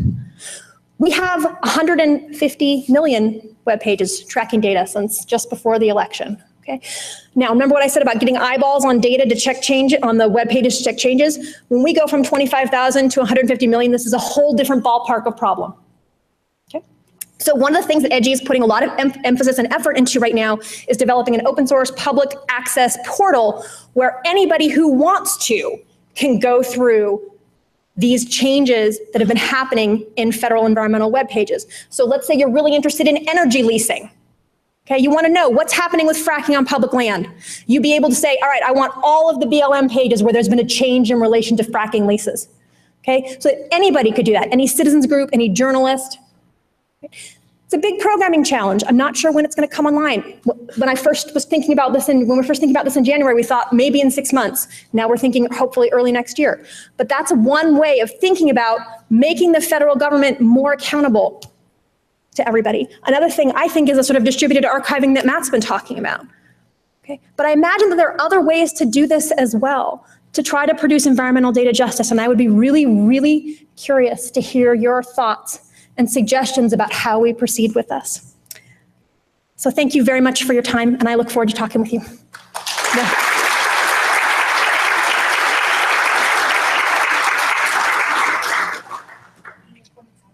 Yeah. I tried to go short to leave room for discussion. All right. It's up there.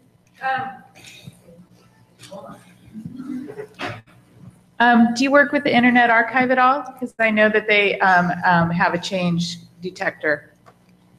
So we do, and I should say I didn't talk much about our archiving work because I should say to my chagrin that that's the part of EDGI that I know the least well. I've never been involved with it directly, but we work with Internet Archive and also with Data Refuge at University of Pennsylvania. And Margaret, I don't know if Margaret Jantz is here from Data Refuge, but I think she's talking later this afternoon. So we've been working with both.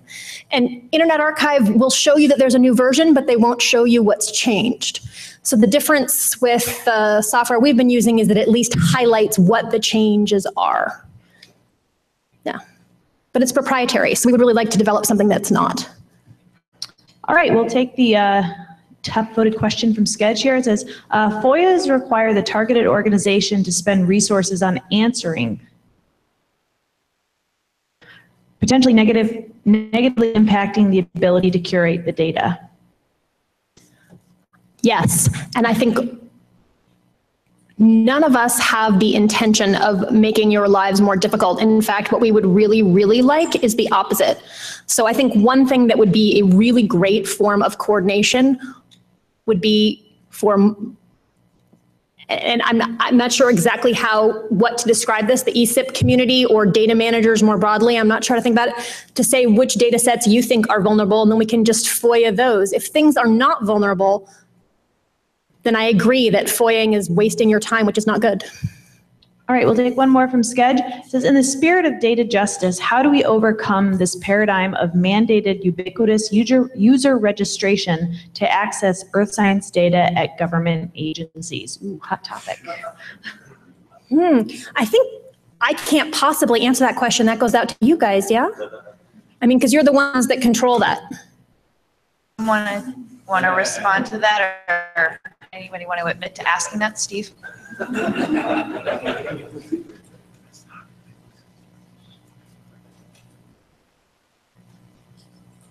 So I'm Steve Barrick. I work for NASA ESDIS, the project that manages all the data centers, the DACs.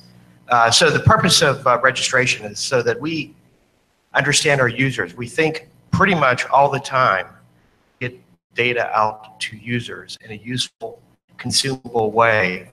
And just having IP addresses as far as the number of hits or whatever isn't sufficient. And so we really are, one of the things we're trying to do is understand our users better. And so we ask our users to register. We say no to nobody.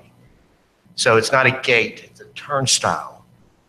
You don't even have to be human. It could be your puppy dog. We don't care. We just want to know something about, not about you, but what you're trying to do with the data, how you use your data, and something about something that informs us about how to target better those user communities out there. The data are free, by the way. So. Cool, thanks. I mean, it sounds like whoever phrased that question was thinking of it as a barrier to access.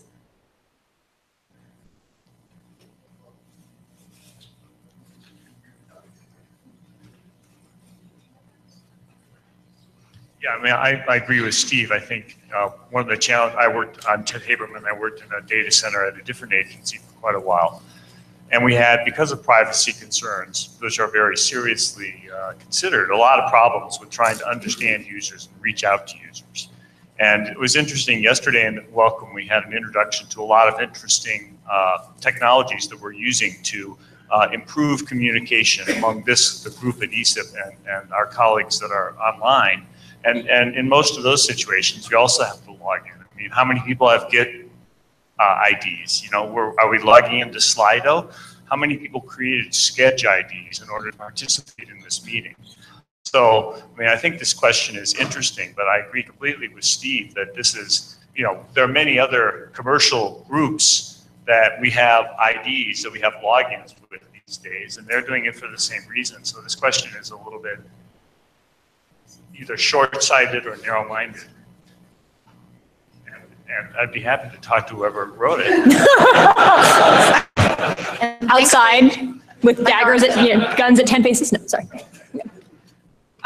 Other questions from the audience, or we can take one or two more from Slido?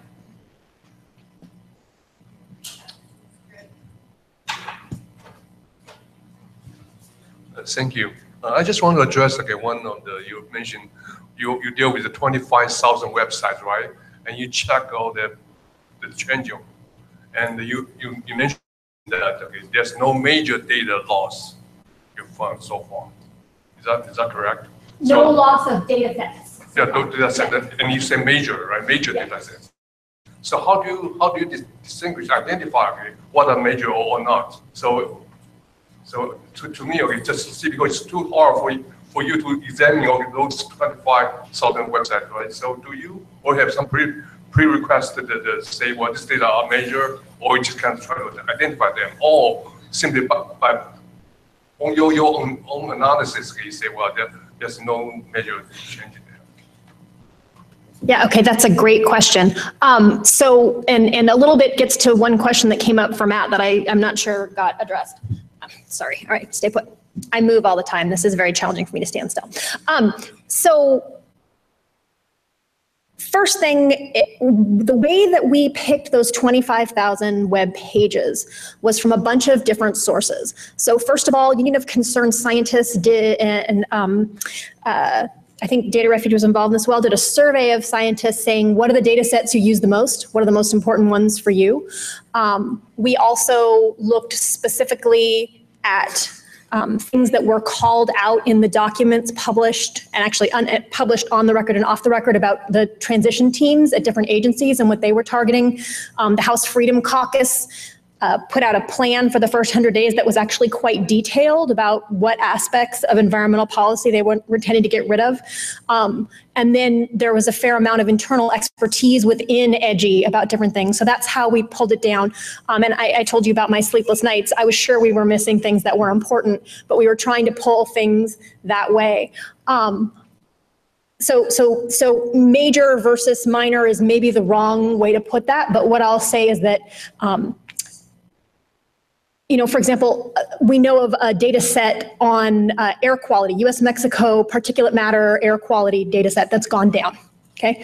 To our knowledge, that was not a deliberate thing. As far as I can tell, there's one graduate student that noticed it was gone and other people aren't using it. So that to me didn't qualify as a major data set, but it's definitely subjective. Okay. The second thing to say is that the way we have for identifying changes uses hashing, which means that we can tell if something is different, but we cannot, for a database, for example, we can't get into what those changes might have been. So we have a sort of a binary answer. We can say a data set is up or it's down, but we can't say a data set is degraded or a data set is altered, right? Which is a big issue, to me at least. Yeah. It's a big hole in what our capacities are. Well, thanks so much, Rebecca. We have one question here. There are two on the top for Slido. One of them, do we have any federal agency reps here that have a perspective on their data stability that they would care to share? And I know for sure that we do. And so what I'm wondering is if we could take this one and have an unconference panel session tomorrow afternoon. And Matt, you're... We have a session at 2 p.m. We should just about that. Got it. So see you all there. 2 p.m. So good. So we'll follow that one up. What are the main opportunities that additional copies of NASA, for example, Earth data, assuming that these are well maintained and served, bring to the planet? Anybody want to take a shot here, Rebecca? Let me just make sure I understand the question. You mean that many, many different people now have copies of things stored? Is that what this question is asking about? Why that's good? This is the problem with no authentication. Which is really the problem with the multiply stored copies as well, right? Like, I mean, as a researcher, if I'm going to be able to cite a database, I need to have an authoritative location for it, right? I need to have a place that people will recognize the data as legit coming from. So, it's really, really great that Penn State downloaded basically all of NASA's climate data. Lovely, okay? But if they're trying to cite it now, the chain of custody, the provenance really matters. And it's, with multiple copies, how do we prove that? So I think that's part of the difficulty that I think the IPFS, for example, is designed to address. Oh. I tend to think of this in terms of that it reinforces, librarians tend to talk about access, discovery, and preservation as the three pillars of services that libraries provide. And there are ways in which having multiple entities holding multiple copies reinforces each of those. So in terms of access, if one version becomes unavailable, you still have other versions available, or you have versions that are closer to you, so they're more performant. In terms of discovery, think about how Git has changed the way that people work with software. That allowing people to have their own copy and to extend it and to add things to it and associate it with new things makes that thing that they copied more valuable and adds more visibility of how it's being used, how it could be used, how it could be improved. And then in terms of preservation, there's the obvious geographic redundancy and having many copies in multiple systems. You have more coverage. So that's how I tend to think about it. Yep. Right. Did everyone hear that? You also need to ensure data integrity as you make those copies. Huge. Okay, one more comment.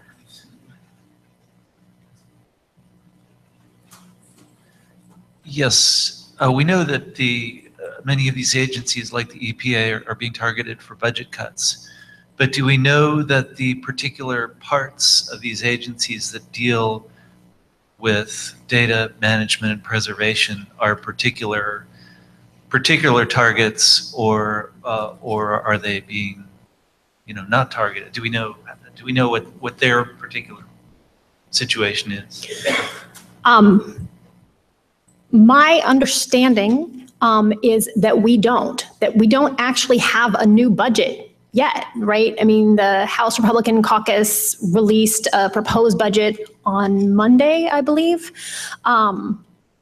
I might have that wrong, but it's sometime in the last few days. We have President Trump's proposed budget from March, but none of those things have been put into practice yet. So A, we don't know what kinds of budget cuts agencies are actually getting, and B, we only have provisional plans from the agencies in response to that.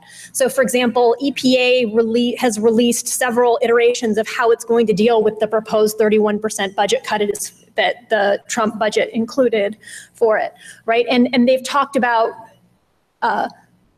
defunding particular or just removing particular projects, like for example the IRIS system, which gives toxics information to communities, right? Taking that down. There have been things like that, but I haven't seen anything that's specifically targeted at the kind of infrastructure of data preservation and management. So I don't know the answer to that. I don't think, and I think no one does yet, as far as I know.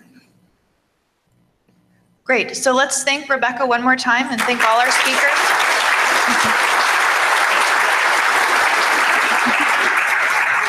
Thank you very much for your time. I really appreciate it. And so now we are heading into break. I'd remind you to look for your badge mates if you haven't found them. And we will be back here at about 11:30.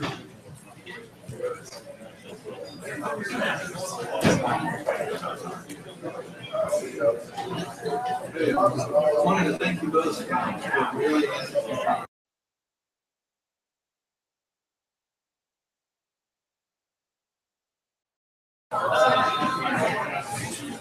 Normally we would consider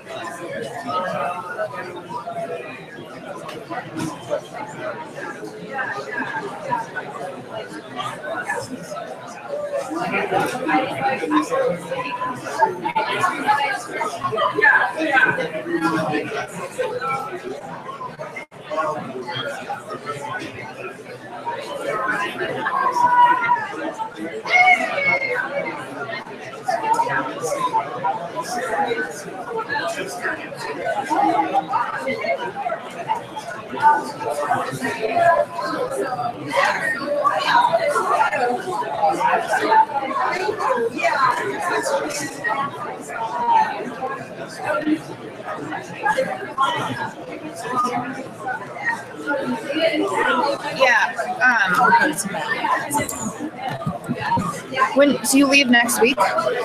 Tuesday. Yeah. Nothing like a little. Yeah.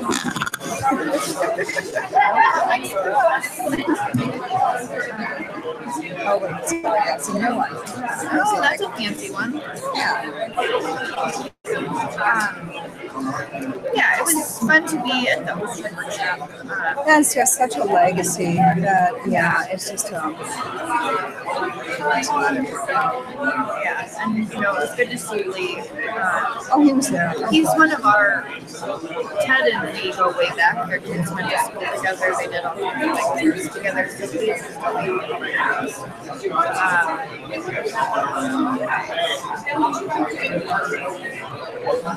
I don't remember the order for you. I think that you're...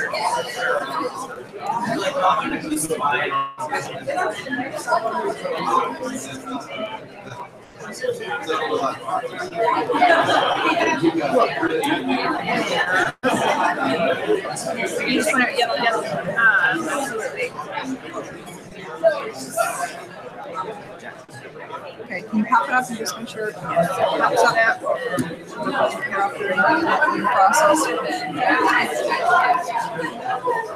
Yeah, perfect. How much time do I have? 10 minutes each. I think we have 15 per speaker, so if you're in the like 10 to 11, and then we can have a time that like, doesn't feel like, yes, that's one person, and then you're going to Okay, yeah, I'm doing this is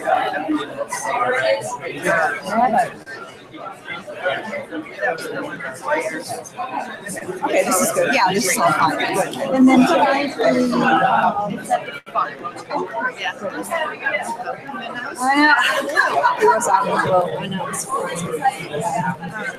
Okay, good. Awesome. Thanks so much, Beth.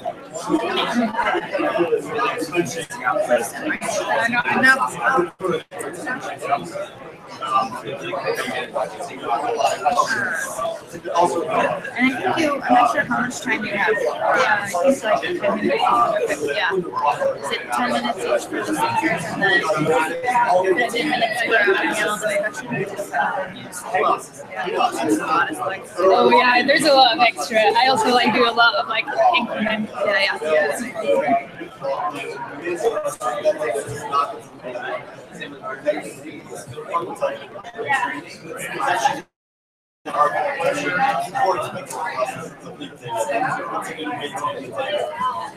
Yeah, it is. It is a huge aspect of our discussions. But the previous discussions we had, and cheaper, much cheaper. The previous discussions we had about usability, but it really makes sure So I have and things and in general things are cheaper here in Indiana. So I now buy I now buy cool shoes. That is awesome. So it may be upside down. Oh, because I've done that with that more than once. So Angie's in the picture. I'll introduce myself. Great.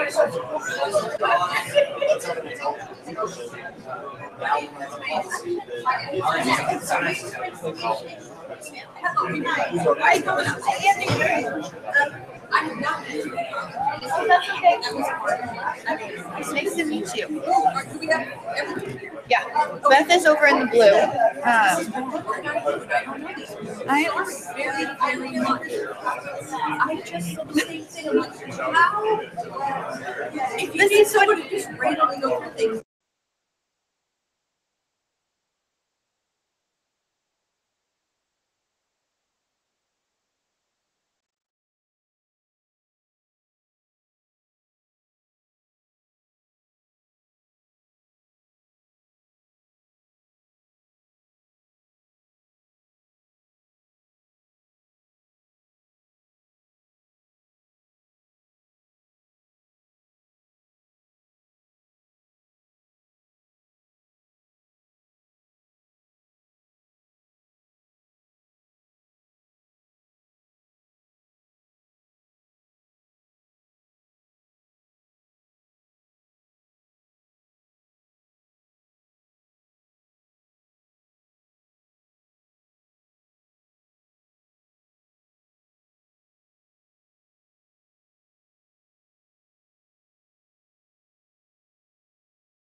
Don't make me use my bell.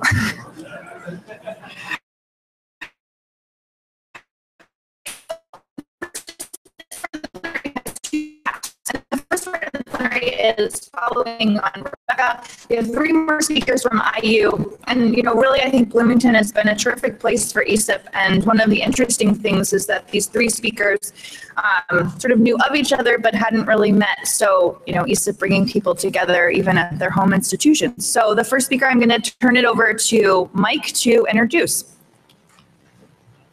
Hi, everybody. You guys out in the hall, you're going to miss a really great talk here in a couple of minutes if you don't come in.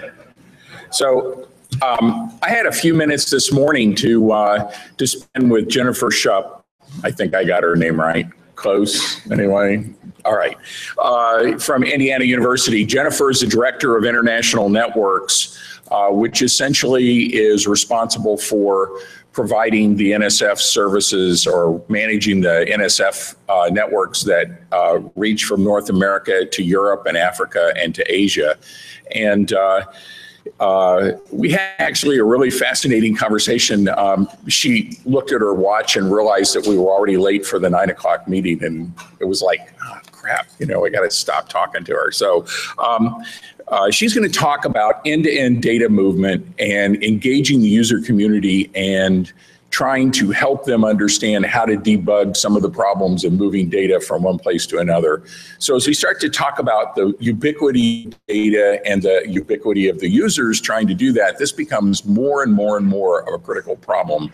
And frankly, somebody who spent a lot of my life in user support, I don't envy her the tasks that she has in front of her, but she's extremely well prepared to do it. She spent 4 years, she's been at Indiana for 4 years. Before that, she was in NSF and she was at Woods Hole for some time, and also Argonne National Labs, all of which have very high data communications requirements. And her undergraduate degree from Vassar and her graduate degrees and PhD from UCSD have really prepared her for this. So this is really a great opportunity for those of you in the room, and I'm going to look for a show of hands, who think you know how your data gets from wherever it lives to your computer.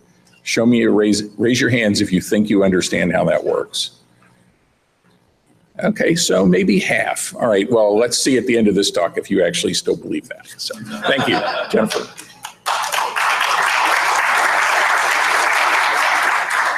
Thank you, Michael, for that lovely introduction. And we do need to catch up more later. One of the things I do love about this meeting is how it brings different people together. And as we know, one of the cool things, they're doing this badge. So I'm going to give you several pitches. The first one, I have a foldy ruler. I'm looking for who I'm matching with. So I'm the director of international networks. I will remind everyone the U.S. is part of international, so we do a lot of work domestically.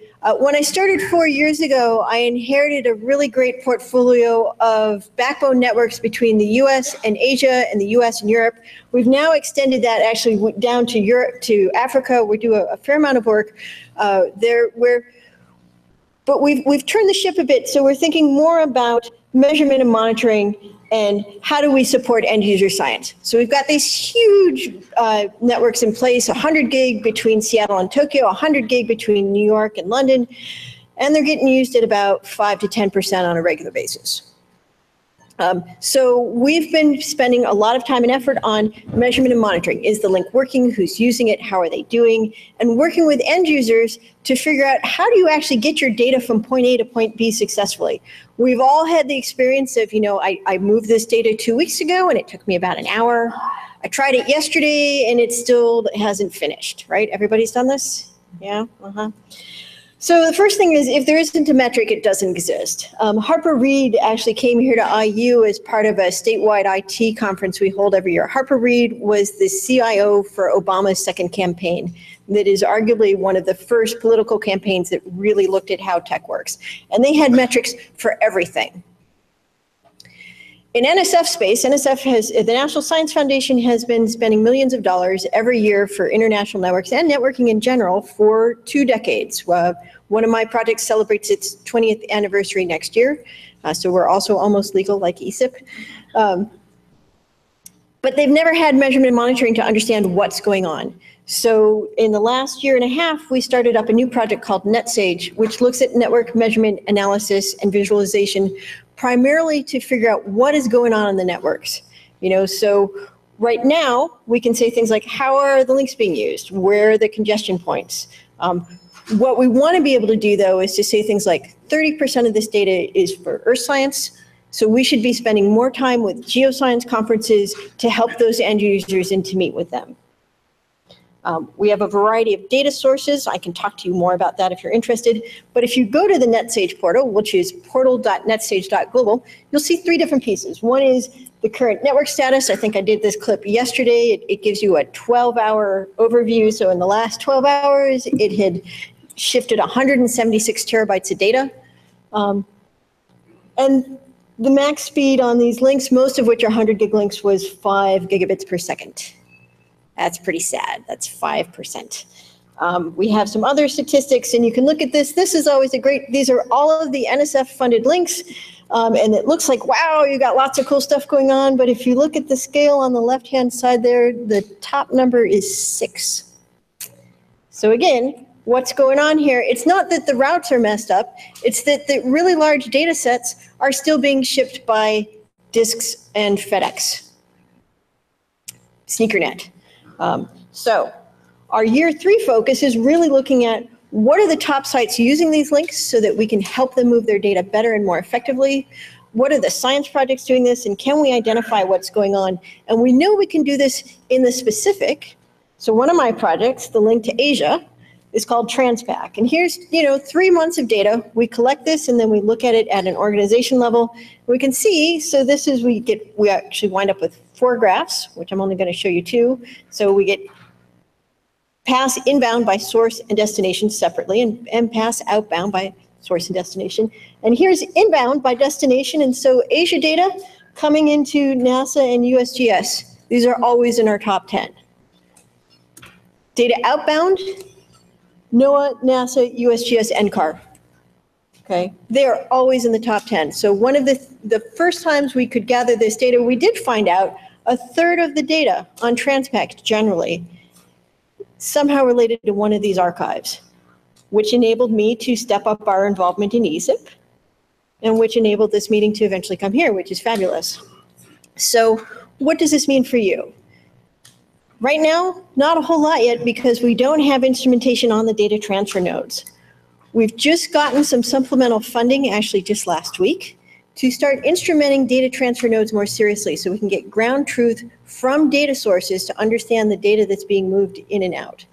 With this additional data, we can actually see where problems are happening. So not just who's doing the big transfers and who's doing what, but who's been trying to transfer data over 2 weeks on a mostly 10 gig path and only getting about 10 meg. This happens all the time. So the pieces of this, first you got to gather the data, then you build the analytics. It's very straightforward. So pitch number 2, after yes, please, Foldy Ruler, I want to meet you. Pitch number 2 is, if you are overseeing a data transfer node and you think your data is being used widely across the US or internationally, come talk to us. Come to our unconference session tomorrow. We'd like to talk to you about the possibility of instrumenting it. We've got a canonical test point we're looking at, and we're trying to gather some additional data. So Michael asked, how many of you know what your end-to-end data transfer looks like? And it's actually a fairly complicated path. How many different entities do you think are involved in that? That's really the hard bit, because if something goes wrong, figuring out the person to talk to is almost impossible. So one of the things that my team does is we work with people who are doing these end-to-end transfers, and the first step is you draw a map and you figure out who all is involved. So here's a great example. We were working with a guy named Joe Breen, who's got some bioinformatics data at Utah. He was trying to transfer it over to Cape Town. And it hit the University of Utah, the Utah State Network, the Internet 2 backbone, another backbone across the US, bounced around Europe. You notice that it made a loop-de-loop. Yes, they still do that. Sometimes it goes around twice. Came down to Africa, and then a couple contacts there. Okay, where's the problem? It is impossible to know without better measurement and monitoring, which is why we push on that so hard. The other way we're pushing on that is we've developed a center joint with ESNet, which is the Department of Energy network called the Center of Excellence for Engagement in Networks, where what we do is we help people with end-to-end data transfers. We help people understand the workflow of what they're doing. So we actually had a session at the Quilt meeting, and Steve Diggs, where's Steve, was our guinea pig, and we spent 2-3 hours with him walking through his data movement scenarios and trying to figure out how to help him with his end-to-end data transfer. So we've developed a center point to talk to people to help with this end-to-end movement. It's got other pieces to it. It's got training. We work with campuses. We do additional work with network engineers, which if you guys are really interested in, we can talk about offline. We promote certain technologies to have this holistic approach, because your data movement end to end is super complicated, and there's about 15 different people that you need to talk to, and even finding the first one can be hard. So that first person should now be us. So as part of that, pitch number 3, we've got an unconference session tomorrow. We'll talk about this a little bit at lunch, called Let Us Help You Share Your Science. So we'll walk through a couple of the scenarios we've done, but if you're having problems with your data movement, show up and we'll talk to you about what you can think about and some things you can try on your own without even talking to us. I know that 98% of what ESIP does is data management. It's putting your data somewhere, it's understanding metadata and semantics and all of these really, really important technologies and pieces to making your data functional. But if you can't get your data there in the first place, that's kind of a building block. So I'm going to do one last pitch. So this is the right side. The Geological Society of America is going to have their 2018 meeting up here, and it's actually going to be up in Indy, so you wouldn't have to get down from the airport. Our newly rebranded Earth and Atmospheric Science Department at IU, it's about a 120-year-old department, is hosting it along with the Indiana Geological Survey. So please consider coming back to Indiana and visiting the GSA meeting. Okay, so my takeaways. We're called International Networks, but we do much more. We focus on end-user support and supporting science. Here's our website. I'll be here the rest of the day. Please come chat with me. Thank you.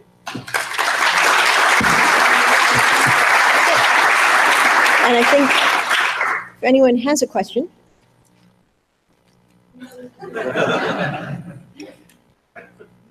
No questions for Jen? Oh, one up here.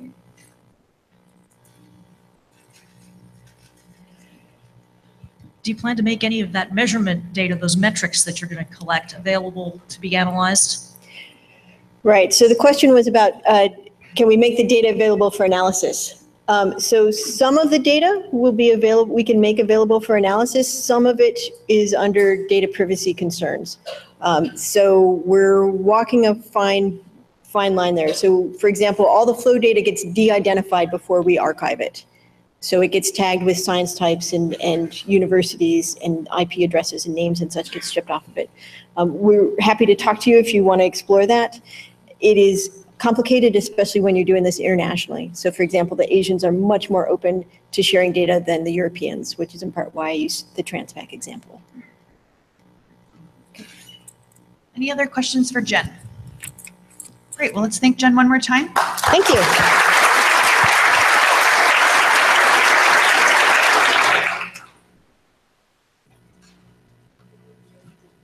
And next, I'll invite Leslie up to introduce Angie Raymond.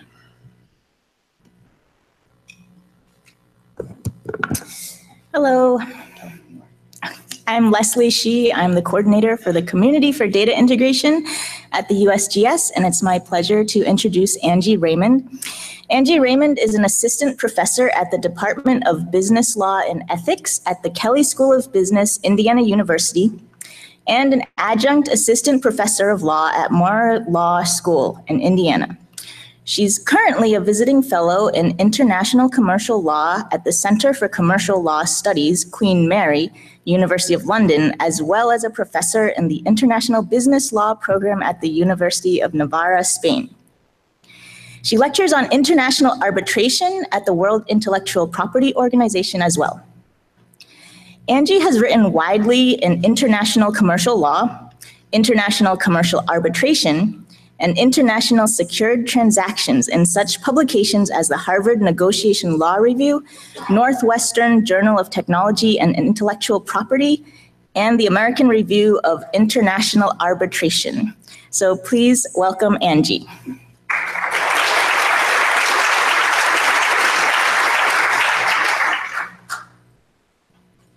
Thank you very much. So the first question, if it pops up, it's not going to pop up. Hold on. I might have did it wrong. Oh, it did. All right. Is who doesn't fit like the others? So the question that must be perplexing all of you is who let the lawyer in? And that's actually why I'm here. So I'm going to give you some examples of how that research interest actually relates to you quite a bit. And then my favorite thing to do when I only get a tiny bit of time to talk about my research is to scare the bejiminies out of the audience so that I get some emails afterwards and get you engaged in what it is that I'm actually doing. So these are actually my 4 areas of interest, my main areas of research. And you're probably looking at that thinking, other than the regulation of new technology, what the heck does that have to do with earth science or data at all? And I'm going to give you one of the easiest examples, hopefully to start engaging you. Secured transactions is a process that I've been involved in for a considerable period of time. You're actually familiar with secured transactions, for those of you who don't know the phrase. Your home mortgage is a subtype of a secured transaction that we carve out into a special category because you need additional consumer-based protections. Your car loan is as well. So you drive around with the collateral, you make monthly payments, and if you don't keep paying, we take your car or your home. Well, you wonder to yourself, yeah, that's great, but you're here with us, earth scientists. Why is this your example to start us off and get us engaged? And the answer is because what we're struggling with right now around the world is land registries. And the truth of the matter is, when I sit in the room where people are trying to figure out how we're going to create boundaries where no natural boundaries necessarily exist, if you don't have the right scientists in the room, if you don't have the people who understand drones and how it is that we have to be careful when we create laws that prevent us from flying drones to use mapping technology, when you don't understand the technology that exists for geomapping and all of the different services, and you lump that all under regulation of privacy rights, you end up creating a regulation that gets in the way of creating collateral categories for oftentimes the most impoverished of populations. So that's how I end up at an earth science thing, is I'm sitting in a room talking to a group of people trying to craft law that will set up a land registry in a place that doesn't have I'm from Illinois, so a river between us, Indiana, or Iowa and Illinois is where I'm from. That's a natural boundary. We can draw that line pretty easy on a map, and it fluctuates, but us lawyers get it close enough and it's good enough for us. But when we actually have to sit down and create that law, when we have to create the data set that will actually then be stable and consistent over time, we have to be able to create a land registry that uses those geographic points and can be stored somewhere. And without understanding the technology, we do it wrong, and we are probably right now coming close to doing it wrong. But I'm hoping we're moving ahead. It's a sad day when I have to get in the room and say, I don't get why we're not just using drones. And everyone goes, drones? Because when you mention it to someone from the United States, they have a completely different picture of the use of a drone and how it could be a scary privacy issue. So then this was probably the impetus for, and where most of my work right now is heading, and that is the regulation of algorithms, which again is incredibly dependent upon data and information science. So there's a whole group of people in here from NASA, I've discovered. So this was law run amok. So I was writing at the time about algorithms and how they are being used to potentially eliminate copyright infringement. And I was shouting pretty loud that we were probably getting this wrong.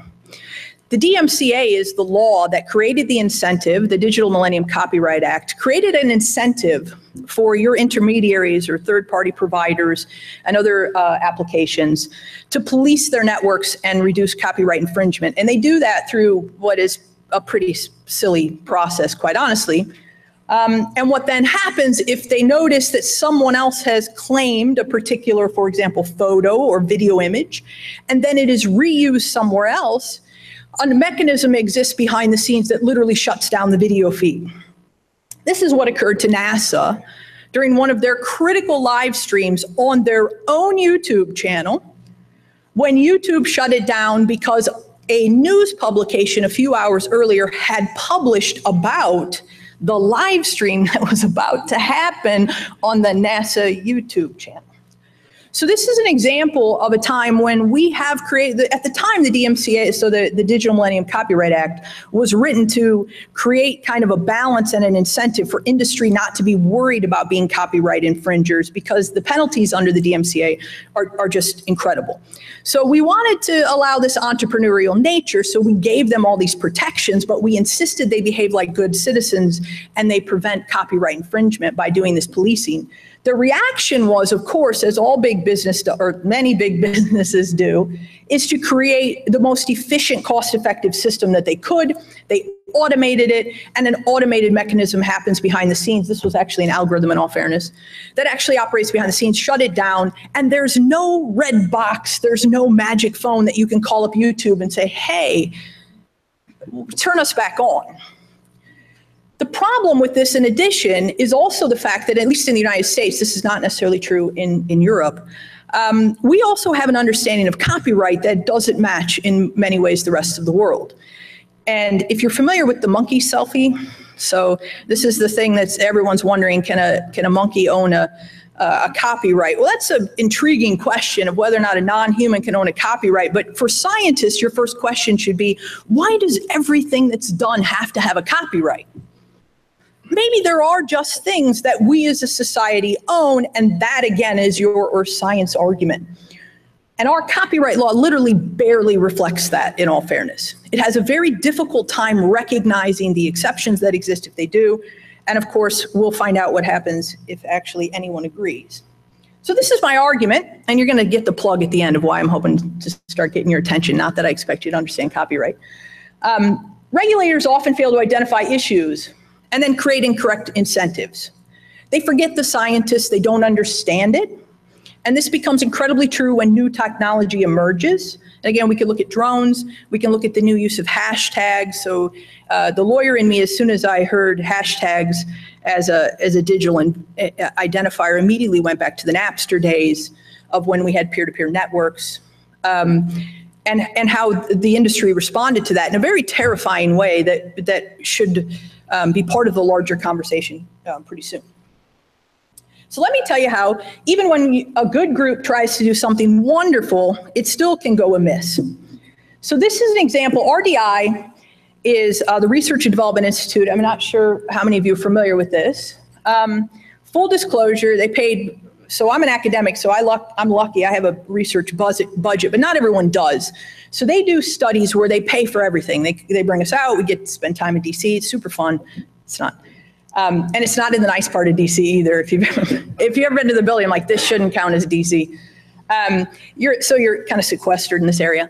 But they full paid everything. And with that said, this was their proposition to me.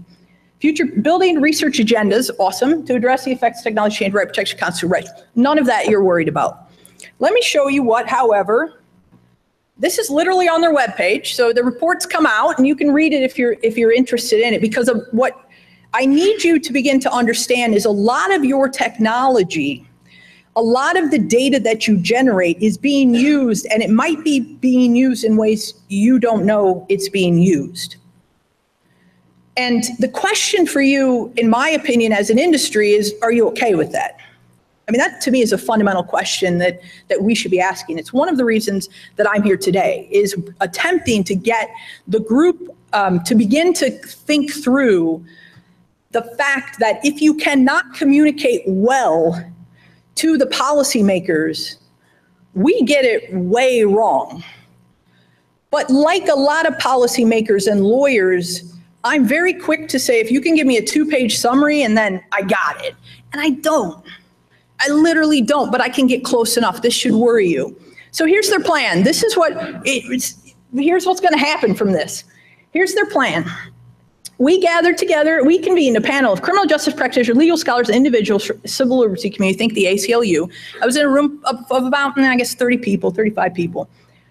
And we began talking about body cameras on police officers.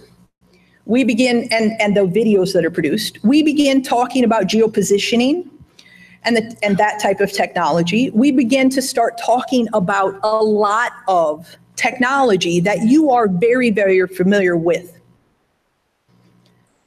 The scary part about it is there ain't a scientist in that list.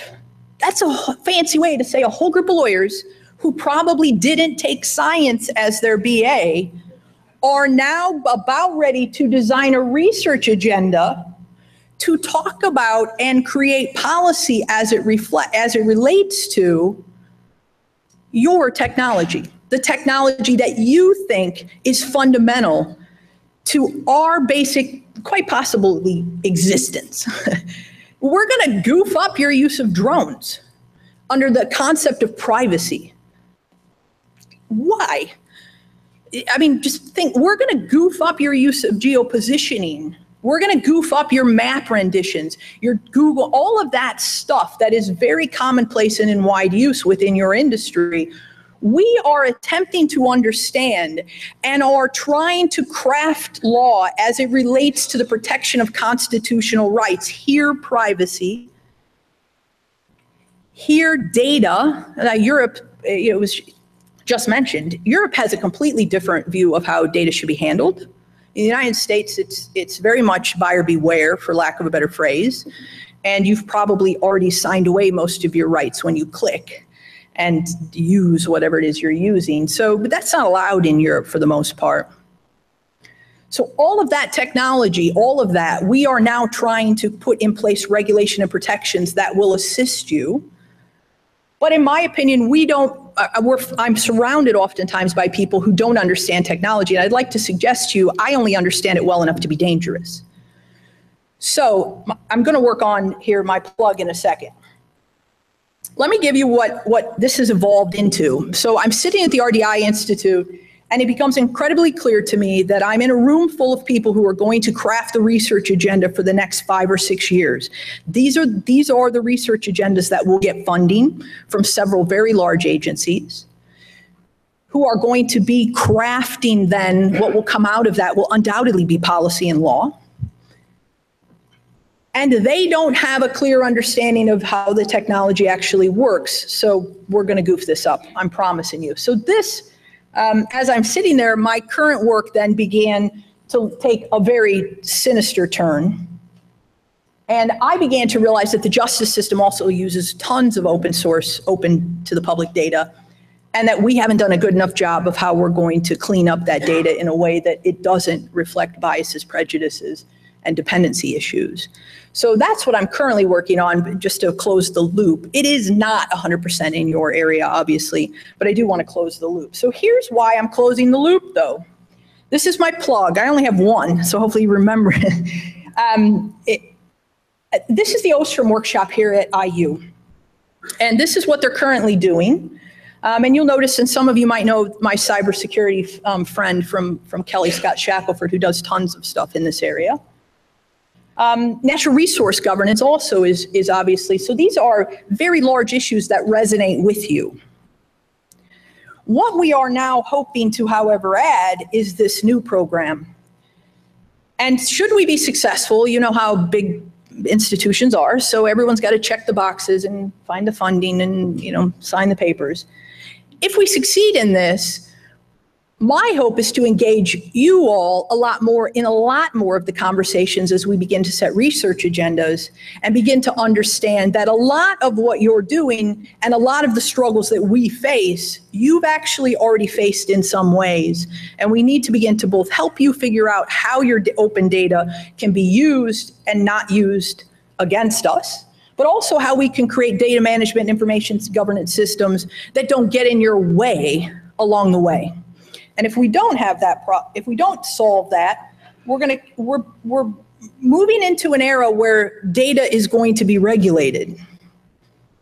Full stop. And in the United States, we treat data like property, and that is a mistake. in my opinion, as IU live streams. So I'd like to thank you all for your time. There's my email address. Please do reach out if you're interested. And I ask that when you get a random email from the Ostrom Institute or myself, you understand what it's about. It's an attempt to understand your technology and how you use it so we don't get in the way when we craft the research agenda for the next 5 years. Thank you.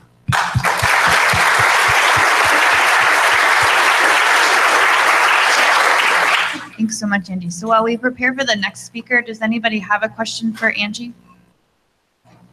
Just one. I will be around. So she'll be around today, and I think we've been excited to meet you. So finally, I'll invite Jeff DLB up to introduce the last speaker of this IU segment.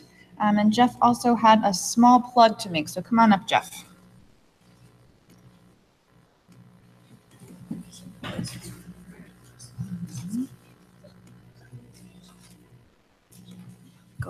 Great. Hi, so I'm Jeff de la Beaujardière from the National Oceanographic and Atmospheric Administration. We're one of the funders of ESIP, and we're very happy to see this meeting and all the other great work that ESIP is doing. Aaron authorized me to make an announcement that the NOAA's newest satellite, the geostationary weather satellite known as GOES-16, has started making its provisional data available, and that we're pumping some of that data to the cloud. Amazon, Open Commons Consortium, and soon Google.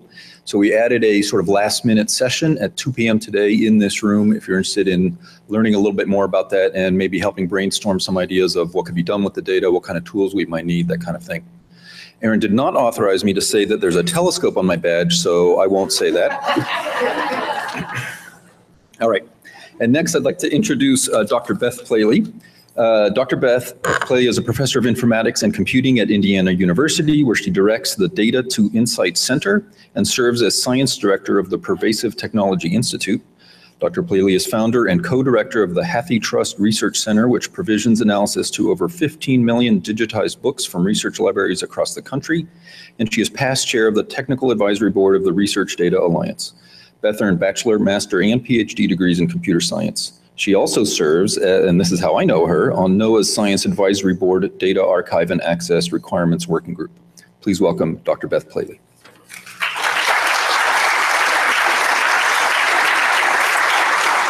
Thank you, Jeff. That's nice. I have a magnet and I'm looking for a partner. And I appreciate the invitation to talk about something that is near and dear to my heart, HathiTrust. Some of you, are people familiar with HathiTrust at all? Oh, good. We do have some familiarity. This is a heartfelt time for me. I was the founding director of the HathiTrust Research Center that I'll talk about. And this is probably my last talk on it, because starting next week, or actually the 7th of August, I will be with the National Science Foundation. And I will be the National Science Foundation Science Advisor for Public Access, which is something I look very forward to. It is a new start for me. So I think I will be interacting with people in that capacity in the future. So HathiTrust is it's a consortium of basically mostly university libraries, but it's research libraries because it's broader than that, that carries on preservation services for basically our historical record as it's in our libraries. So it is implemented as a distributed set of services that are operated primarily by the California Digital Library, Illinois, Indiana, University of Illinois, University of Indiana, and University of Michigan, and provides a set of programs. The membership is about 120 member libraries right now, and it continues to grow. You'll probably see, if you're affiliated with the university, you'll see your university there. The New York Public Library is also a member. And in order to provide the services to the community, to the HathiTrust community, it draws on distributed expertise. And you can see the breakdown across University of Michigan, Indiana University, Illinois, and California.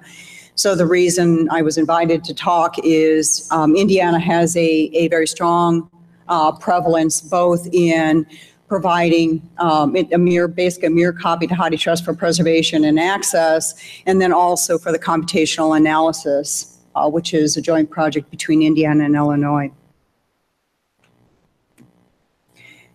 So the research center itself was born out of, the history is a little bit longer, but the libraries have come to recognize that it's one thing to preserve a research library, and it's another thing to move beyond the card catalog access. When the library itself is digital, the card catalog becomes a very inadequate way of searching for content and acting on that content. The HathiTrust agreed to the creation of the HathiTrust Research Center back in 2011 in response to that, and libraries themselves, research libraries themselves have recognized again that they as libraries need to move into a space where much of their collection is digital. And I should say the reason this has attracted me from the start is, first of all, I wanted my own big data. This is that in spades. But it's the HathiTrust collection is now over 15 million books, and as a single corpus, it represents the third largest university library in the country. And Yale and Harvard are bigger. New York Public Library is huge. That's probably the largest of all, but it's massive. So if you think about what the collection is, it is a massive university library. Take your best university libraries, that's what it is. So when you think about, okay, it is now being open for investigation for the first time by computational algorithms. I mean, and that's a brand new source of knowledge. I mean, the library has always been open, but open to the kinds of text mining investigations, brand new. And that's what the project we've been given, that's what it allows us to do. And it's been hard to bring it to that point, but I think we're at that point where we should have a release that allows the in-copyright content to be accessible starting in February of 2018. So if we look at, those of you who are from the academic environment, what this shows, and it's difficult to see in the back, but what it shows is what research library contributed, which of the research libraries contributed the most content, basically, and it goes kind of in inverse in the diagram. So on the lower blue box there is the University of Michigan, where its contributions are close to 5 million digitized books. University of California is next with close to 4 million digitized books, then Harvard, Cornell, University of Wisconsin-Madison, Indiana University sitting whatever it looks like number 6 or 7, and then Illinois, Urbana-Champaign, Penn State.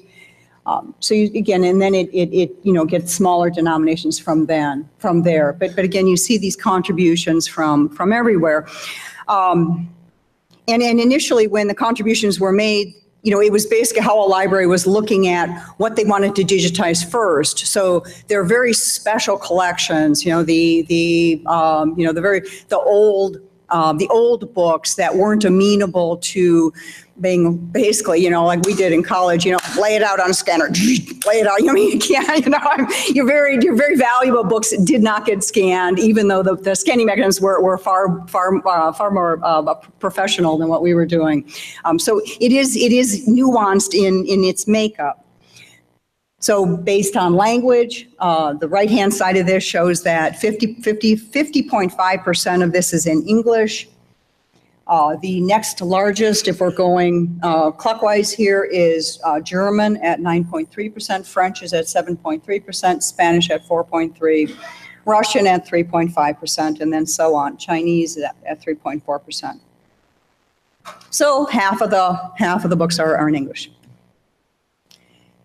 Another way of looking at this is by Library of Congress call number. We all, I think, when we were working on our bachelor's degree, we're in the library looking at a certain Library of Congress area. The largest of that is in language and literature, which is 23%. But I want to point out, because I want to tie this up. This is a very brief talk, but I want to tie this up with why this collection might be useful to you. Social science represents, 12% of the whole, and that's close to 2 million books. History, when you combine different types of history, general history, history of the United States, British history, French and Latin America, history of just America, you're looking at 3 million volumes. And what is not reflected here is the libraries focus on preserving government docs. So there are numerous, somewhere around 900,000 government docs, and these include docs from the U.S. Geological Survey. It's been harder for HathiTrust to get a handle on what is in that collection, and it's working hard to do that both within HathiTrust and more broadly. But there's just a wealth of information in tables and information that is locked up in these books that is accessible, that goes back, 100 years, if not more. The challenge, and in copyright, Angie, great talk, thank you, good to meet you, you're a colleague of mine. The challenge is that a good 70% of that content is in copyright. So what this is showing, this is the collection as a whole, going from pre-1500 to 2009. And first of all, one can see that a grand majority of the content is post-1969. And when you look at the color, and you look at green on the left-hand side and the orange on the right-hand side, well, the green is in the public domain, the orange is under copyright. So what that suggests is an approach that allows for algorithmic access to content that does not allow human reading. I mean, the group that is not challenging, but has challenged in the past the digitization of these research libraries is the Authors Guild. Publishers to some extent, they've backed away. It's the Authors Guild who feel like the work that this kind of access violates their rights under copyright. So what we've had to adhere to is providing access that does not allow a researcher themselves to read or display substantial portions of a book, to understand the intellectual content presented within the book. So what you're telling, and you're a science audience, what you're telling digital humanities people is, no, go ahead and do the research. You just can't read the book. It's been a challenge. So what can be done? Text extraction, linguistic analysis, automated translation, indexing and search. So again, I've been working on this since 2010. 7 years down the road, we've got a group of people who are comfortable with these things. And let me throw in another brief story here. Okay. The people who have engaged with the HathiTrust content generally come to it with the 12 to 1,500 books they're able to read over the course of their career. They come here and you say, no, not 1,500 books. You've got 1 million. Pick 1 million books. The research questions are completely different. So not only are these people having to embrace these kinds of methods to act on their behalf, but they're having to apply them over corpuses or collections that are far larger than they've ever thought about before. And that's interesting. So just very briefly, this is broken out we've broken out the offerings into 3 pieces. One of them on the left-hand side where the HathiTrust Digital Library is on the bottom. The left-hand side, we basically extract features like crazy, that's non-consumptive by default. People download it and use it. This middle one, we put canned algorithms in place. They kind of come through a portal and configure these algorithms and then run, and the algorithms protects the corpus. And then on the right-hand side, we're providing controlled and restricted virtual machines through a service called the Data Capsule service that allows for the closest and most intimate contact with the books. And then because the librarians are a key piece to the solution, because it's the librarians that work with the researchers to give them access to this kind of knowledge. The librarians have to be on board as well, so that's a key piece of the activity that we're doing. So just to wrap this up, why is this interesting? And this is again, as Jeff mentioned, I come purely out of a computer science background, and it has taken me a while to understand the potential that exists. This is Mariola Espinosa of University of Iowa, and I just want to leave you with this example on how she's conceiving HathiTrust as the digital library as useful in her research. She's trying to explore the history of yellow fever in the Caribbean, and doing this by comparing 2 perspectives. The perspective is described by the residents in the Caribbean to the Europeans' perspective at that time. and she's using sentiment analysis to determine the differences in those perspectives. So from a pragmatic point of view, she's building a corpus where the text contains, so she's looking for all the books that are a combination of yellow fever, filth. We're looking for words here for trigrams, bigrams, trigrams, yellow fever, filth, Caribbean, and this date range. And then once she gets that set of books, she's applying these algorithms more deeply then to track the use of the terms filth and filthiness. So she's just getting started on this, but I think what I'm hoping this does, first of all, thank you for sharing something that's important to Indiana, but I hope it gives a glimpse on how the past can be worked into the research today, because I think there's a huge asset there that is now available that wasn't available before. So I would love to see 10 years from now to see that corpus and that history being reflected more in science than it is today. And I'll just add, some funders that have funded us. So thank you.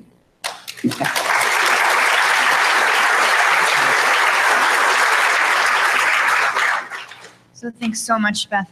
We had one question I think that we have time to hit. Maybe you can give us some insight. And it was that Yale wasn't mentioned anywhere in your list of universities, and I wondered if you had any idea why that is. Are they not contributing to the Hadi Trust? Boy, that predates me. I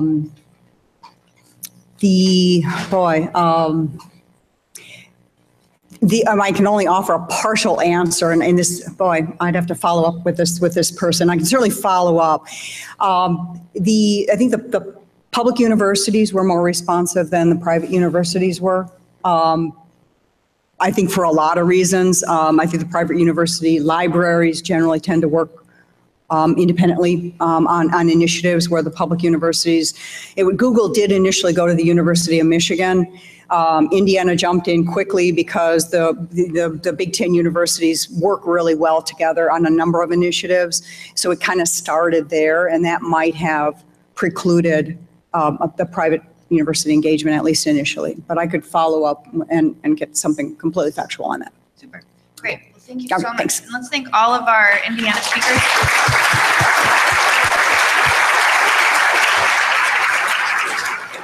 So next I'd like to invite David Moroni to come up.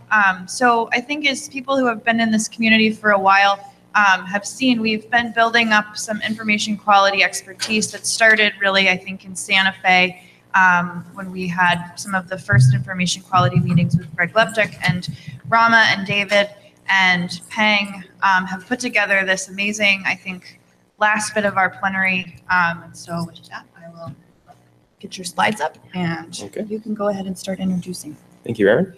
Good afternoon. I am David Moroni from JPL, one of the co-chairs of the ESIP Information Quality Cluster. On behalf of this cluster, it is my privilege and honor to introduce the final plenary session of the day.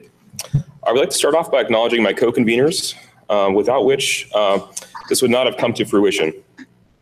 Rama, my longtime NASA colleague, longtime ESIP contributor, and the chair of the Information Quality Cluster, and Peng, a former JPL colleague, fellow IQC co-chair, an existing professional colleague through her work with the NOAA CDR program and other high-impact research activities at NCEI, have joined me in fostering this unique idea that has turned into the session we have right now. The primary purpose of this session is to help bring light to a topic that is often limited to niche technical meetings and workshops, and rarely has an opportunity to be expounded upon from an interdisciplinary perspective that invites a fresh set of eyes and ears on the very real, large, impactful, and ongoing science challenges and questions in working with earth science data from observations to models. Us here today already know there are very many flavors of data and information, and consequently, the quality of the information made available at our fingertips and display monitors is quite disparate from a variety of perspectives. For simplicity, the ESIP Information Quality Cluster has defined 4 high-level paradigms of information quality. These are science quality, product quality, stewardship quality, and service quality. For the sake of time, we won't go into the specifics of what each of these paradigms mean, but I will state that the often neglected component is the science quality. It's neglected wholesale, but rather to say that the transparency and interdisciplinary cooperation of shared methods, tools, and applications are often what has kept the science quality of data relegated to, at worst, a black box, and at best, a limited consortium of experts in their respective disciplinary fields.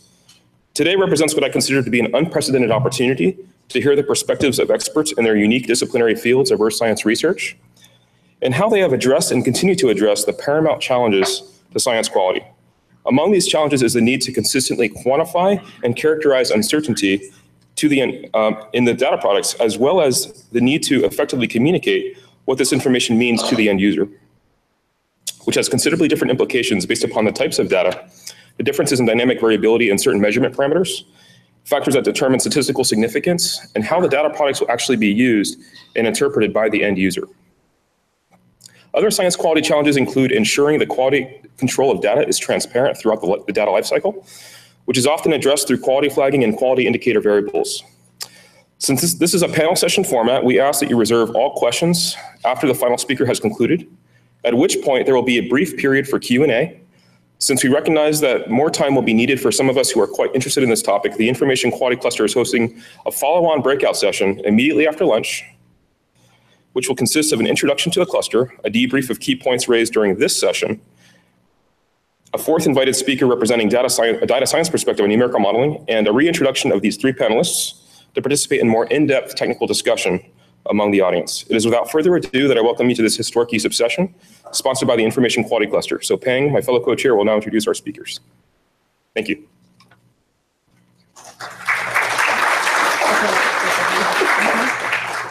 Thank you very much, David, for the excellent introduction.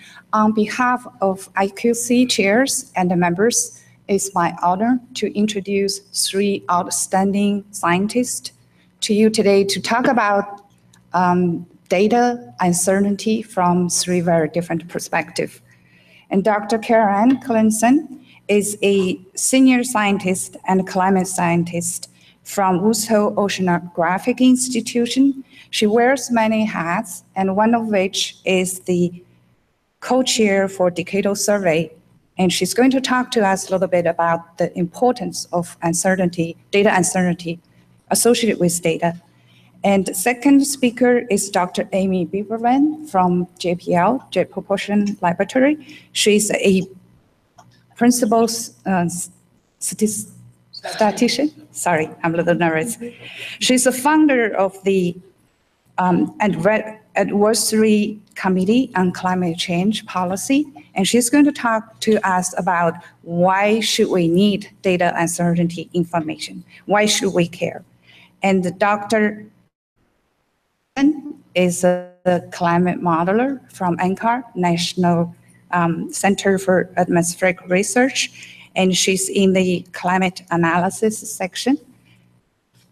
And she's going to talk about the impact of data uncertainty to models. So as David has mentioned, each talk will be about 10 minutes or less, and please hold your questions to the end. We'll have a Q&A session. The IQC chair, Rama, would facilitating that session. Now, let's welcome our first speaker, Dr. Clayson.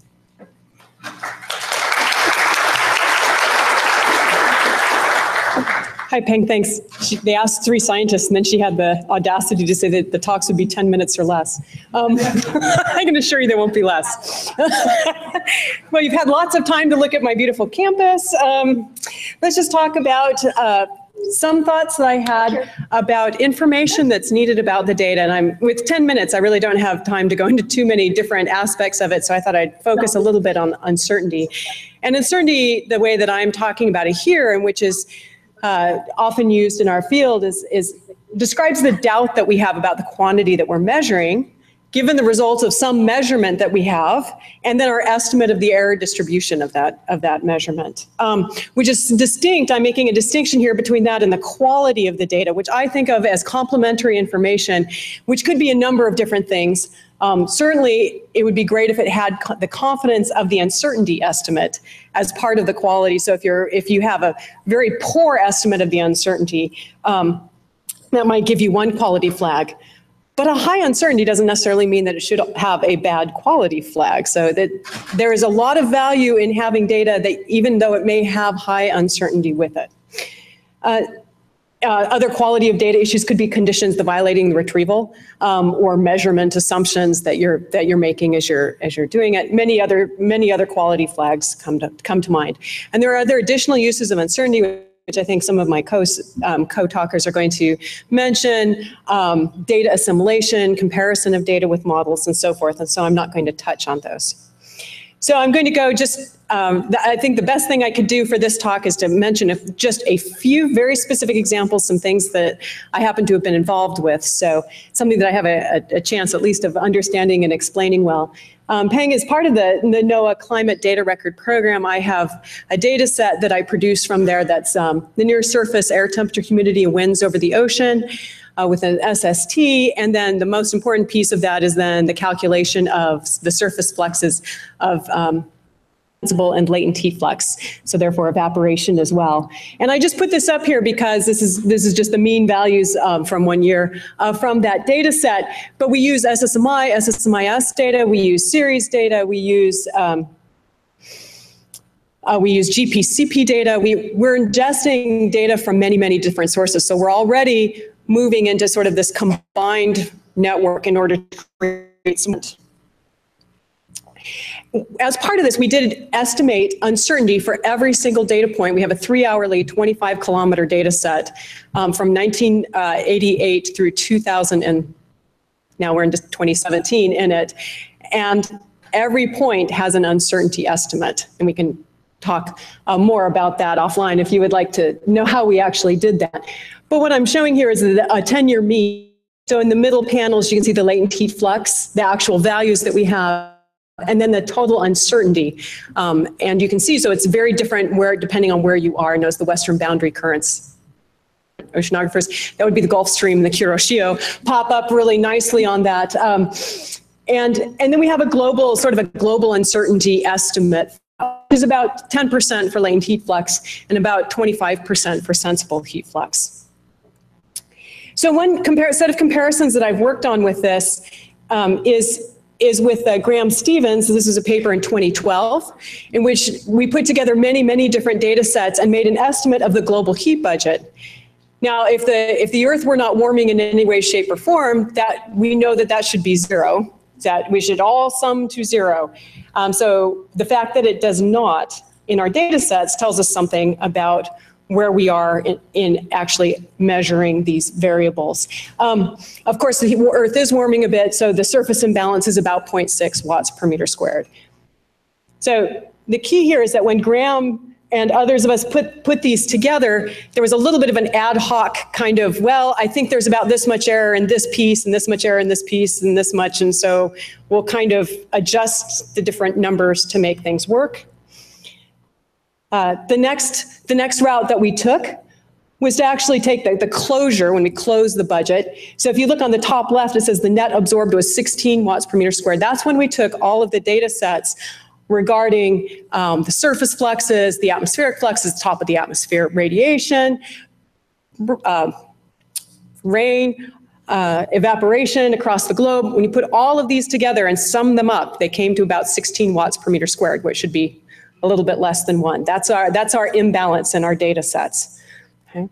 But because we wanted to do a little bit of a more quantitative adjustment to get the number down to about 0.5 or 0.6, we actually forced all of these data sets to come up with an uncertainty estimate and then used a quantitative a minimizing cost function, looking at uncertainty estimates of each individual flux to come up with a final set of numbers. And so actually on the bottom right is the final, one of the final sets of numbers from that particular example. If you look at it in the mean water budget, this is one of the reasons I like to look at, there's a very commonly quoted one, which is from Kevin Trenberth, which is in the yellow from 2011. And then our original numbers are in white, and then the adjusted numbers are in blue.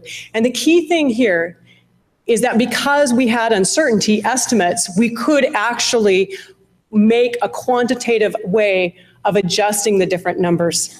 Now, one of the things I do like to point out with this one is the other great thing about this, having uncertainty estimates, and the uncertainty estimates from these different communities were not quite all derived in the same way. There's at least one uncertainty estimate, which shall remain nameless as to which one it is, that literally they didn't have a number and we kept pressing them. They're like, okay, 10. Oh, shoot, did I? No, sorry, no, I didn't.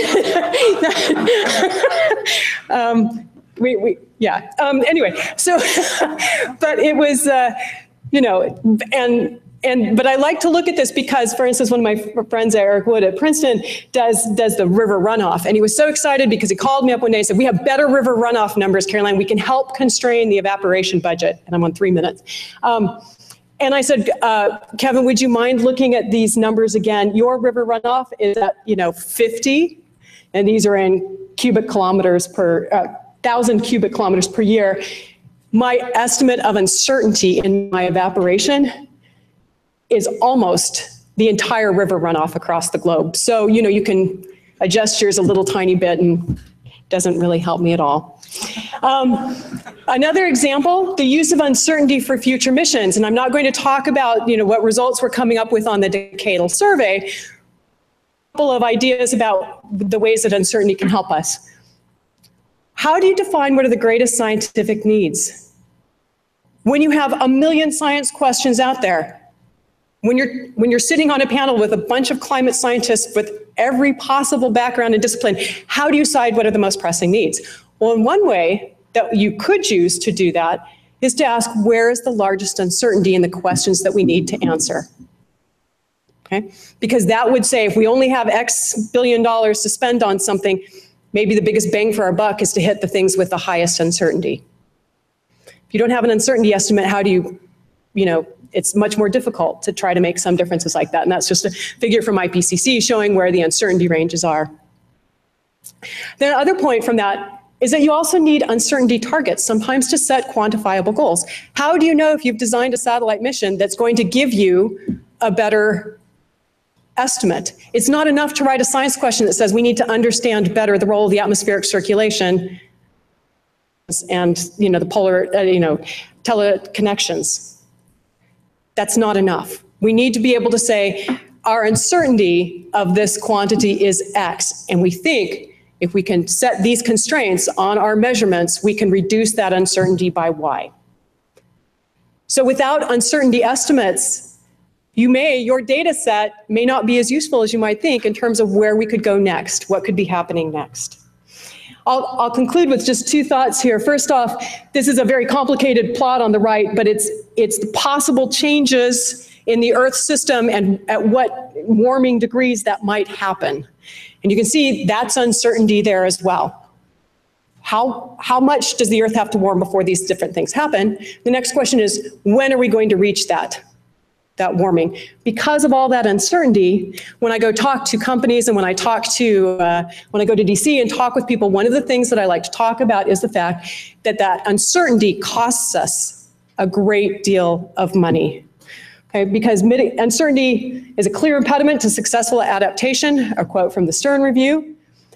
If you have urgent and unplanned for adaptation, that's very expensive.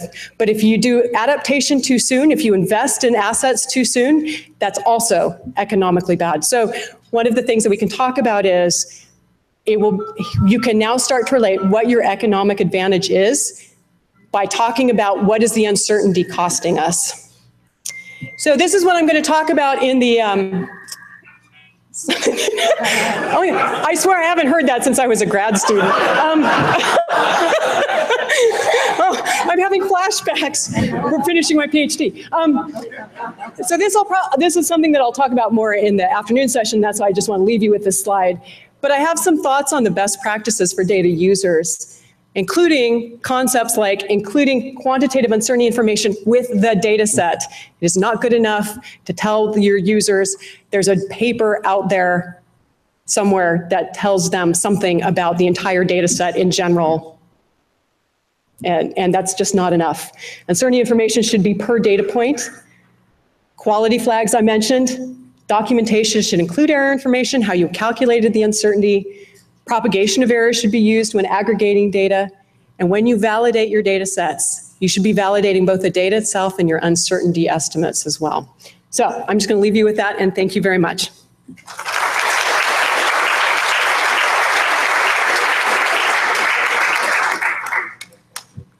Okay. Oh, yeah, I just left it for you. Oh, good luck with that. Yeah, thanks. There we go. Let's see, let's put that away. Got to be able There to you go. figure this out. Thanks. There we are. Okay. Full screen. There we go. Okay.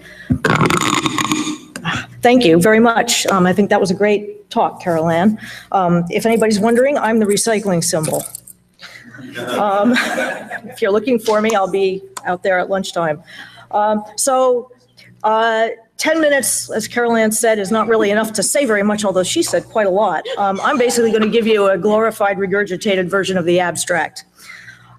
We've been thinking a lot about uncertainty quantification at JPL since we got a new director named Mike Watkins, whose interest in the topic predated his appointment as director. And we've especially been, thanks to the people on the Orbiting Carbon Observatory mission, been actually trying to implement uncertainty quantification methodologies for their retrievals for every data point, as Carol Ann suggested. Okay, so I said in the abstract, the title of the talk is something like, what is uncertainty, where does it come from, and why should you care? So I'll just go through those. Data uncertainty, so that's what we think of when we open up our data file and we go to use the data product for some scientific analysis that we have. And you can think of the data uncertainty as telling us something about the relationship of the numbers that are in the file to the true values that nature produces for the quantity of interest. And the scientific method, it's always been my perspective that the scientific method kind of teaches you that the way science works in a cartoonish kind of way, formulate hypotheses, and then we test them against observational evidence. And these data files that are being produced and that we're talking about here are that observational evidence. So we formulate a theory. Often we make predictions using that theory by running a model of some kind. And then we compare the prediction of the model to the observations of the data or what's in those files. But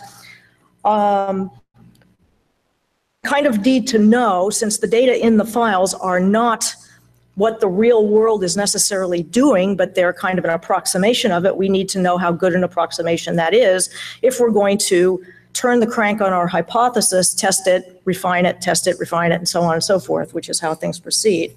So I use the word ignorance rather than doubt, but I think that gets to the same idea. So we could think of data uncertainty as being the remaining ignorance that we suffer from even after we've seen the data. Where does it come from? Well, it comes from various sources. If we're talking about remote sensing data, which is what I've been thinking about mostly, I think probably everybody in this room knows, but out in the world they don't necessarily know that there is no thermometer in space. All space-based observations are snapshots of spectra. And those spectra are then downloaded to the ground and processed heavily to turn them into what amount to inferences about what the true state of the atmosphere is. And like any inference, if you took a statistics class, you probably know any inference is kind of comes with you think of it as a point estimate of the quantity of interest and a confidence interval around that point estimate. And there are many reasons why, Carol Ann just said them all, I won't even bother talking about why we need them, but we need to have them and they need to be produced at the time the data product is produced. It just doesn't make sense to try to go back and do it after the fact. A lot of people ask me, well, isn't validation uncertainty quantification? And I say, well, it is if you believe that the number of locations at which you had ground truth is representative of all the conditions that are represented in your data set. And that, for some missions, that's somewhat true, and for most missions, I think it probably isn't. You have a few ground measurement stations for OCO2. You have 7 stations around the world where they're actually looking at ground-based CO2, and they're attempting to infer from that what the uncertainty on millions and millions and millions of observations are in places that are unlike any of those 7 places. To make a long story short, data uncertainty arises because there's not a one-to-one relationship between what we observe, those spectra, and the true state of the atmosphere. Often you can imagine you have to do a lot of processing on those radiances to turn it into that state, and it often requires some ancillary information. So why should we care? Carol Ann also said this already.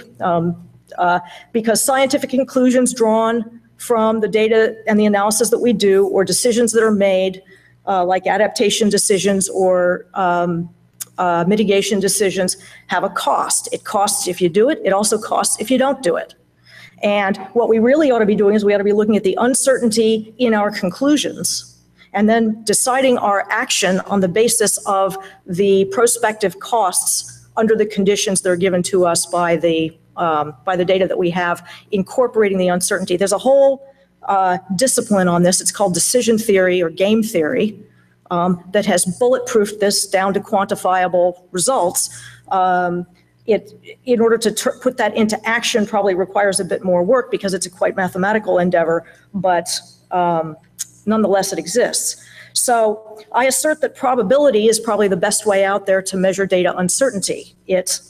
Probability is, I call it, say, coherent. It's internally consistent. It's guaranteed that you won't get nonsense because it's math after all. The idea of error propagation through this chain of processing that lead you to data, and then further along through a chain of analysis to a conclusion, everything has to be coherent. It can't break the laws of mathematics. You can't end up with 2 + 2 = 3. And if we were to all agree on a universal definition of uncertainty in terms of probability, then things would be comparable across data sets, across analyses, and across questions. If everybody makes up their own definition of uncertainty, which isn't quite true now, but it tends to be a little bit in certain areas, then there's no way for one analysis to build on another, because the uncertainty reported in this analysis doesn't have the same meaning as the uncertainty reported in that analysis. Probability is also a pretty intuitive concept. If you're talking to non-scientists and decision makers, everybody, I think, gets the idea of, should you take your umbrella if I tell you there's a 40% chance of rain today?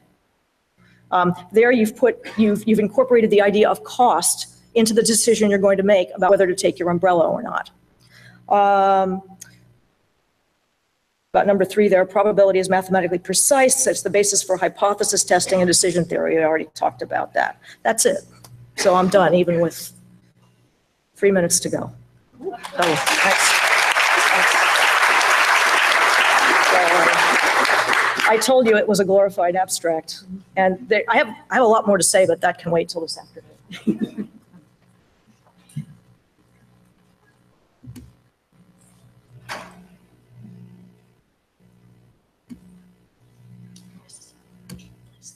All right, so thanks a lot to the session organizers for giving me the opportunity to speak here. So I'm Isla Simpson, and I'm an atmospheric dynamicist at NCAR, and I work a lot on evaluating global climate models. So the perspective I'm typically coming from is I'm trying to evaluate the representation, mostly of large-scale dynamical processes within the atmospheric component of global climate models. And so when it comes to comparing with observation-based products, there are some issues that we face. So one is the quality of observation-based products, which I guess is a large part of what this meeting is about. And I'll freely admit right now, I don't typically worry about this too much. I'm the kind of user who just takes observation-based products and assumes that they're pretty much okay. But I think for many of the fields that I'm looking at, that's probably a valid assumption, and we have a large number of data sets we can look at, make sure we get the same answer.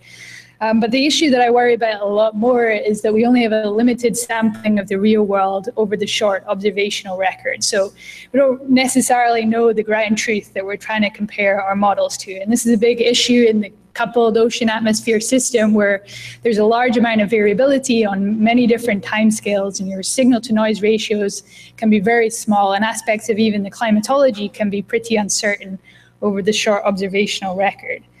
So I think this issue has really been brought to the forefront recently with various large ensembles of model simulations that have been done, where you can really see the variability that can be present given a limited record. But I think it's still an issue that is continually underappreciated in our field and often not adequately dealt with. So how can we deal with this issue when it comes to trying to evaluate global climate models? Well, one thing we can do is to combine the use of large ensembles of model simulations with appropriate statistical analysis of the observations to understand what are the limitations of our short observational record, and to identify where can we say that our models are in error or where they're good, and where do we just not have sufficient information from the real world to do that. Another way we can deal with it is to take a more process-based view of model errors. So look at things like short-term drifts from initialized forecasts and look at how processes start to go wrong. And I think both of these are good approaches, but here I'm going to talk about the first of these. So combining the use of large model ensembles with the observations to evaluate our models. And so in a short talk, I'm obviously going to have to gloss over a number of the details here, but I'm going to talk about this in one particular example, and that's the Northern Hemisphere circulation response to El Nino Southern Oscillation. So since I'm glossing over the details, this work came out this year. If you're interested, or I'd be happy to talk about it with people after. So this is where it was done with Clara Desser, Kara McKinnon, and Adam Phillips, all at NCAR. So as you're probably all aware, ENSO is a kind of dominant mode of variability in the coupled ocean atmosphere system. It's an irregular but quasi-periodic variation in sea surface temperatures in the equatorial Pacific. Most people are familiar with the warm phase, known as El Nino, and then the cold phase, known as La Nina. And so we typically define ENSO events based on sea surface temperatures in a region in the equatorial Pacific. And so I'm going to use the Nino 3.4 region, which is shown in the red box here. We do a bunch of stuff to that time series to get some kind of normalized index of sea surface temperature variability in the equatorial Pacific. And I think with the observation-based products, we can pretty safely go back to about 1920. So that's the time series of sea surface temperatures here. And so we define El Nino and La Nina events as being years where the sea surface temperatures lie outside of ±1 standard deviation. And so over this record going back to 1920, that gives us 18 El Nino years and 14 La Nina years to look at. So I'm going to show the composite mean difference between the 18 El Nino years and 14 La Nina years. The sea surface temperature between El Nino years and La Nina years. And this is accompanied by sea level pressure anomalies over pretty much the whole of the Northern Hemisphere. So on the right here, you're seeing the sea level pressure anomalies that accompany El Nino events as compared to La Nina events. And this kind of gives us the canonical picture of how El Nino affects the large-scale circulation. In particular, it gives us this deepening of the Aleutian low here, and then there's kind of sea level pressure anomalies in the North Atlantic, reminiscent of the negative phase of the North Atlantic oscillation. So these large-scale circulation changes, they have impacts on precipitation and temperatures. If you live on the West Coast, you probably have some kind of view of how El Nino affects your weather for a given winter. So it's obviously something we want to get right in the models, and we were interested in evaluating this. And so to do this, we looked at a bunch of simulations with NCAR's Community Earth System model. And the simulations we're using are what are known as pacemaker experiments. So this is where we're simulating the fully coupled ocean, atmosphere, land system, but with the exception of one region in the equatorial Pacific, where we nudge the sea surface temperatures towards the observations. So basically in this region here of the global climate model, we're basically making the sea surface temperatures follow what has historically happened. And so our model is experiencing the same sequence of El Nino and La Nina events as what happened in the real world. So we have 10 of these pacemaker ensemble members, because that's the advantage of using a model is you can have multiple realizations. And these members differ only in the initial conditions. So a very small random noise perturbation is imposed in the initial conditions. And then the members evolve differently, basically according to the butterfly effect and the random weather noise that results from those different initial conditions. So we've got 10 perfectly valid realizations of the real world from our model. So we want to see whether the model captures this sea level pressure response to El Nino that we've seen over the observational record. So here's our first pacemaker ensemble member. So remember, this model has experienced the same El Nino and La Nina events as what has happened in the real world there. So you might look at this member and say, well, the model looks like it's doing a reasonable job. Maybe it's got too big of a response here in the Aleutian low, not quite enough going on in the Atlantic. But then you could look at the second pacemaker ensemble member, which looks pretty different from the first. So it has a weaker Aleutian low response, maybe more going on in the North Atlantic. And then you click all 10 pacemaker ensemble members, and you can see the kind of diversity that can exist in our response to El Nino within the model. So you can pick out two members that have pretty different magnitudes of the Aleutian low response there. Or you can pick out two members that differ a lot in the North Atlantic. And so if our model is realistic, we could say, well, we could have easily sampled this sequence of events plus noise in the observations and not seen anything going on in the North Atlantic. Or we could have equally sampled this sequence of events plus noise and had the conclusion that El Nino really affects the North Atlantic. And that's because there's uncertainty associated just with the internal variability to the system that you're not really getting a complete view of with just a short observational record.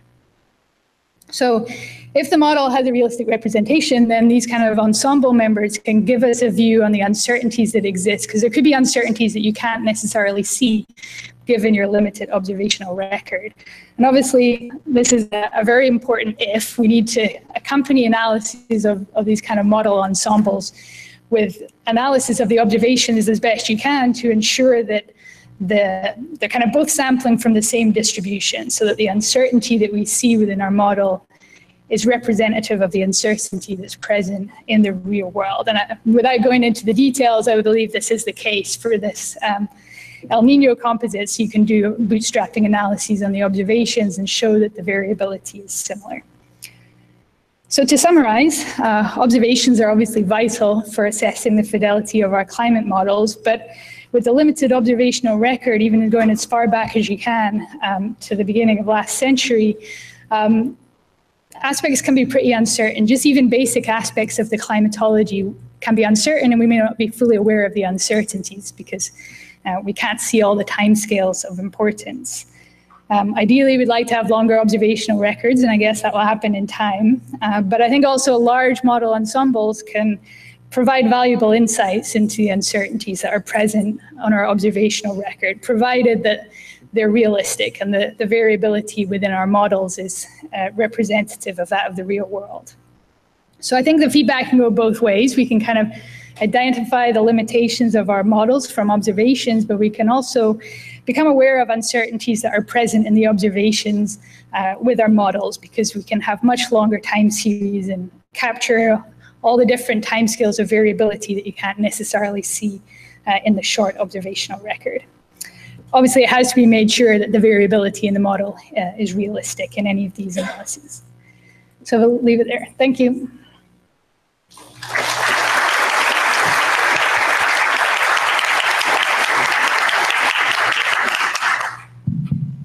Well, thank you all for very inspiring talks. And we have a few minutes for questions. We'll take the first question from the Slido. Can redundant or dense measurements, particularly those from sensor webs, help reduce uncertainty? So who would like to take the question? I'm tempted to say yes or no. Ask a scientist. Depending on the uncertainty in the sensor web data. I mean, it's just another source of data, and the more data you can combine intelligently to get a complete picture of the phenomenon of interest, the better off you are. But I would note I've done a fair amount of work in the problem of data fusion, which is the combining of satellite data sets and presumably other sources of data as well. And the weighting, effectively, that you end up applying to combine sources of different sources of information has everything to do with the uncertainty on those individual sources. So you can't do that without uncertainty on the individual data sources. Yeah, I would just agree that somehow I find a lot of people think that it really is just a matter of getting more measurements solely. You know, why are we not all, they were asking why don't we have people standing out on cruise ships with their phones, taking temperature measurements and sending those back to us. And yes, that would give us a lot more data, but that's where you get to the discussion of uncertainty and say that actually is so much more uncertain than the data points that we already have, that even if we had a quadrillion of those data points, that's not helpful in beating down the uncertainty in our measurements. And so I think that really getting people to understand the concept of uncertainty and that sheer numbers of very uncertain data is not as helpful as you might think, is a useful thing that we can be communicating with people. And you won't actually know that unless you know the uncertainties on those uncertain data points. That's right? So it might be worth having people stand out on the cruise ship with their cell phones, even if they're collecting crappy data, as long as you know it's crappy. Right? As long as you know what the uncertainty is.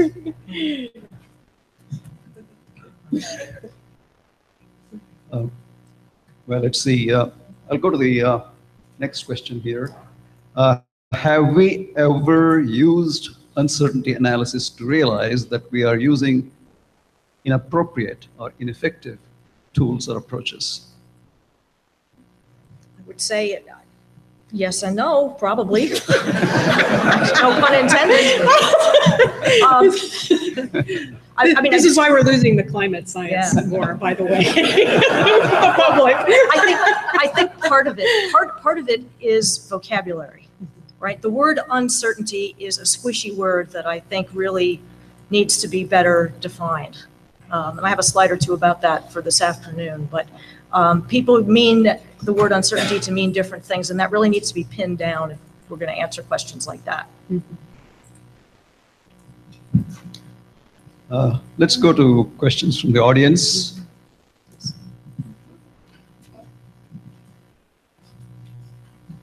Yeah, hi, thank you very much for whoever organized of not having a male-dominated panel, yet another male-dominated panel. I've been thinking about the communication of uncertainty, or rather your talks have been making me think about that. And we always hear about it in the context of climate, right? And people think, oh, well, it's so, those scientists don't really know, so how do we?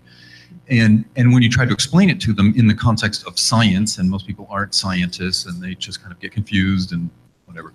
So I was wondering if there's any way that we could start showing normal people about all the uncertainty in their daily lives, focusing on other things like, say, the length of your commute time and how uncertain the guess of that might be for your next commuter. I'm sure there are other examples, and I don't know yet what they are, but I was wondering if you had any thoughts on that. I do some consulting with different companies, and I remember the first time we were doing some basically forecasting for them. And we were very ginger about it because we didn't want to just give them a forecast. We wanted to give them a description of the likelihood of variability and so forth. And so we were so gingerly talking to them, and they said, "Oh, you mean like a probability distribution function? Oh yeah, we can handle that. Our models can handle that. We understand that." And we said, "Oh, well then we're good," because that's really what I wanted to give you, was sort of that example. And so I think that there are many people who do have an understanding of that, and it's the way that we're saying we're uncertain about the results, because sometimes we're not very careful about the numbers, right? We're uncertain about, I mean, it's much better, I think, to say something about, we're uncertain about exactly what year ice is essentially going to not be present in the summer. We have a range of years from, and I don't know what that's not my area of expertise. I should not have picked that example. But let's say we have, basically between all the different model runs, there's maybe at least a decade of difference between those. But we have it kind of down to a decade. So we're not completely helpless. We just make it sound like we're totally uncertain. We're uncertain, and so therefore we can't say anything. I think what we say is, this is an event that is coming. We have an uncertainty. We don't know if it's going to be, it could be anywhere between, again, 2025 to 2045, 35? 25 to 38. Oh my goodness. So we have a 13-year gap. That changes, I think, when I talk to people and they understand that when we're saying we're uncertain, it doesn't mean we don't have a clue. It means we have a clue. We just haven't pinned down we can't give you a date for it. Or we might not have identified every single variable associated with it, which gives us some uncertainty, but it doesn't make us uncertain of the laws of physics. It doesn't make us uncertain of the laws of radiative transfer. So I think it's more just saying, here's what we're uncertain of. And I think when they realize what it is that we're uncertain of, they'll realize the uncertainty is not some basic uncertainty, right? It's more of, a very precise kind of meaning.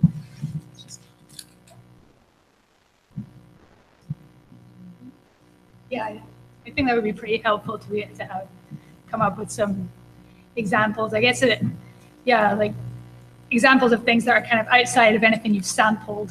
Like that seems like a big issue, is that often we have extreme events and people are attributing it to global warming, and like, yeah, these things happen, we just maybe have not sampled it in our short record. So I think it's difficult to make people aware of that.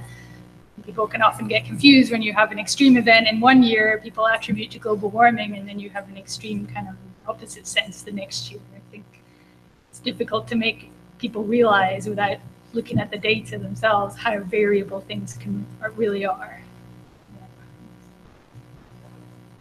One more? So as a co-organizer of this session, I have a question, unless there's anybody else who has a question.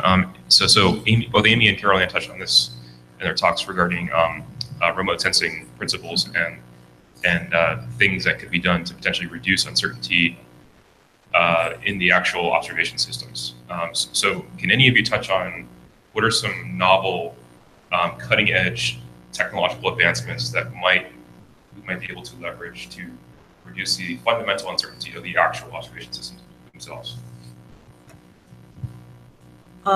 So observation system is a combination of the instrument and its sampling pattern and the technology that the instrument uses to measure the radiances and its measurement error characteristics and its resolution. But in earth science, it's been my experience that by far the largest contributor to uncertainty of what we call data that we make available to the public are the retrieval algorithms. There are some sensors do have significant measurement error issues. That's, how much error is there when I measure a radiance at a particular channel?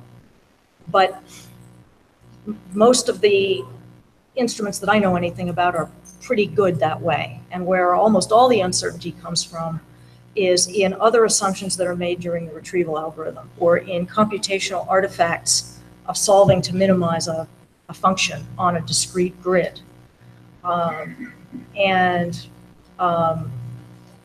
There are lots of things that we could do. One of the things we're doing at JPL a lot of right now are Monte Carlo studies, Monte Carlo simulations with those retrieval algorithms, where we do what a lot of people are familiar with, the concept of an observing system simulation experiment. Well, we changed its name and called it an observing system uncertainty experiment, which we call an OSU instead of an OSSI, right? And the idea there is to feed in synthetic known truth that is realistic. Of course, it's not going to be the actual, because if you knew that, you wouldn't be doing any of it in the first place. But you try to make it as realistic as possible. You use a forward model to turn that into a set of radiances. You push those radiances through the retrieval algorithm, and then you got something out that claims to be representative of what went in.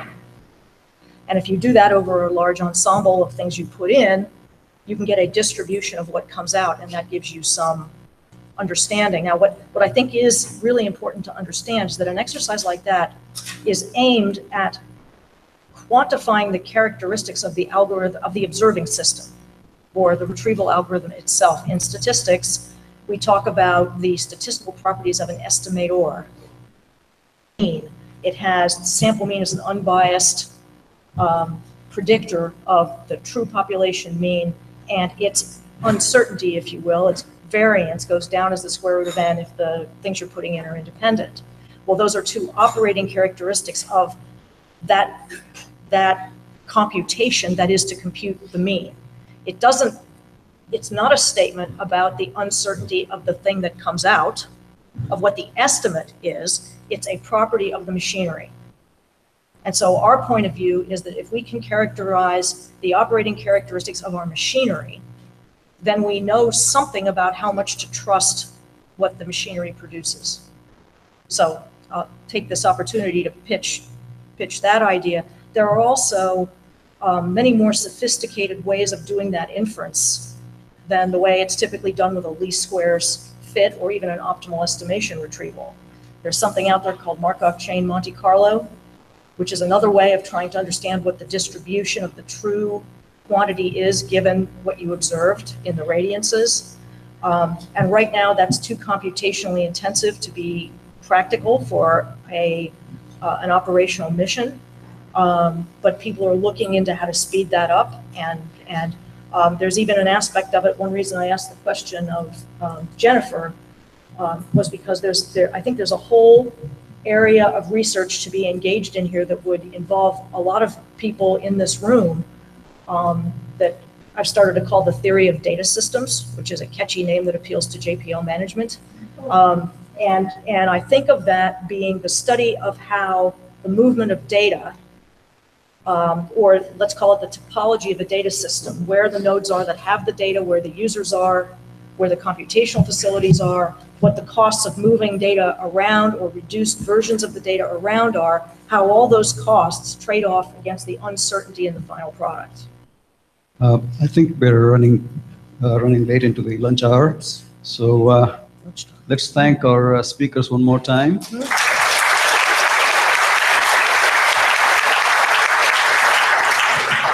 I have just 2 quick announcements. So first, thank you, Rama, David, Peng, and to our speakers for this great last session. And they do have a follow-on session.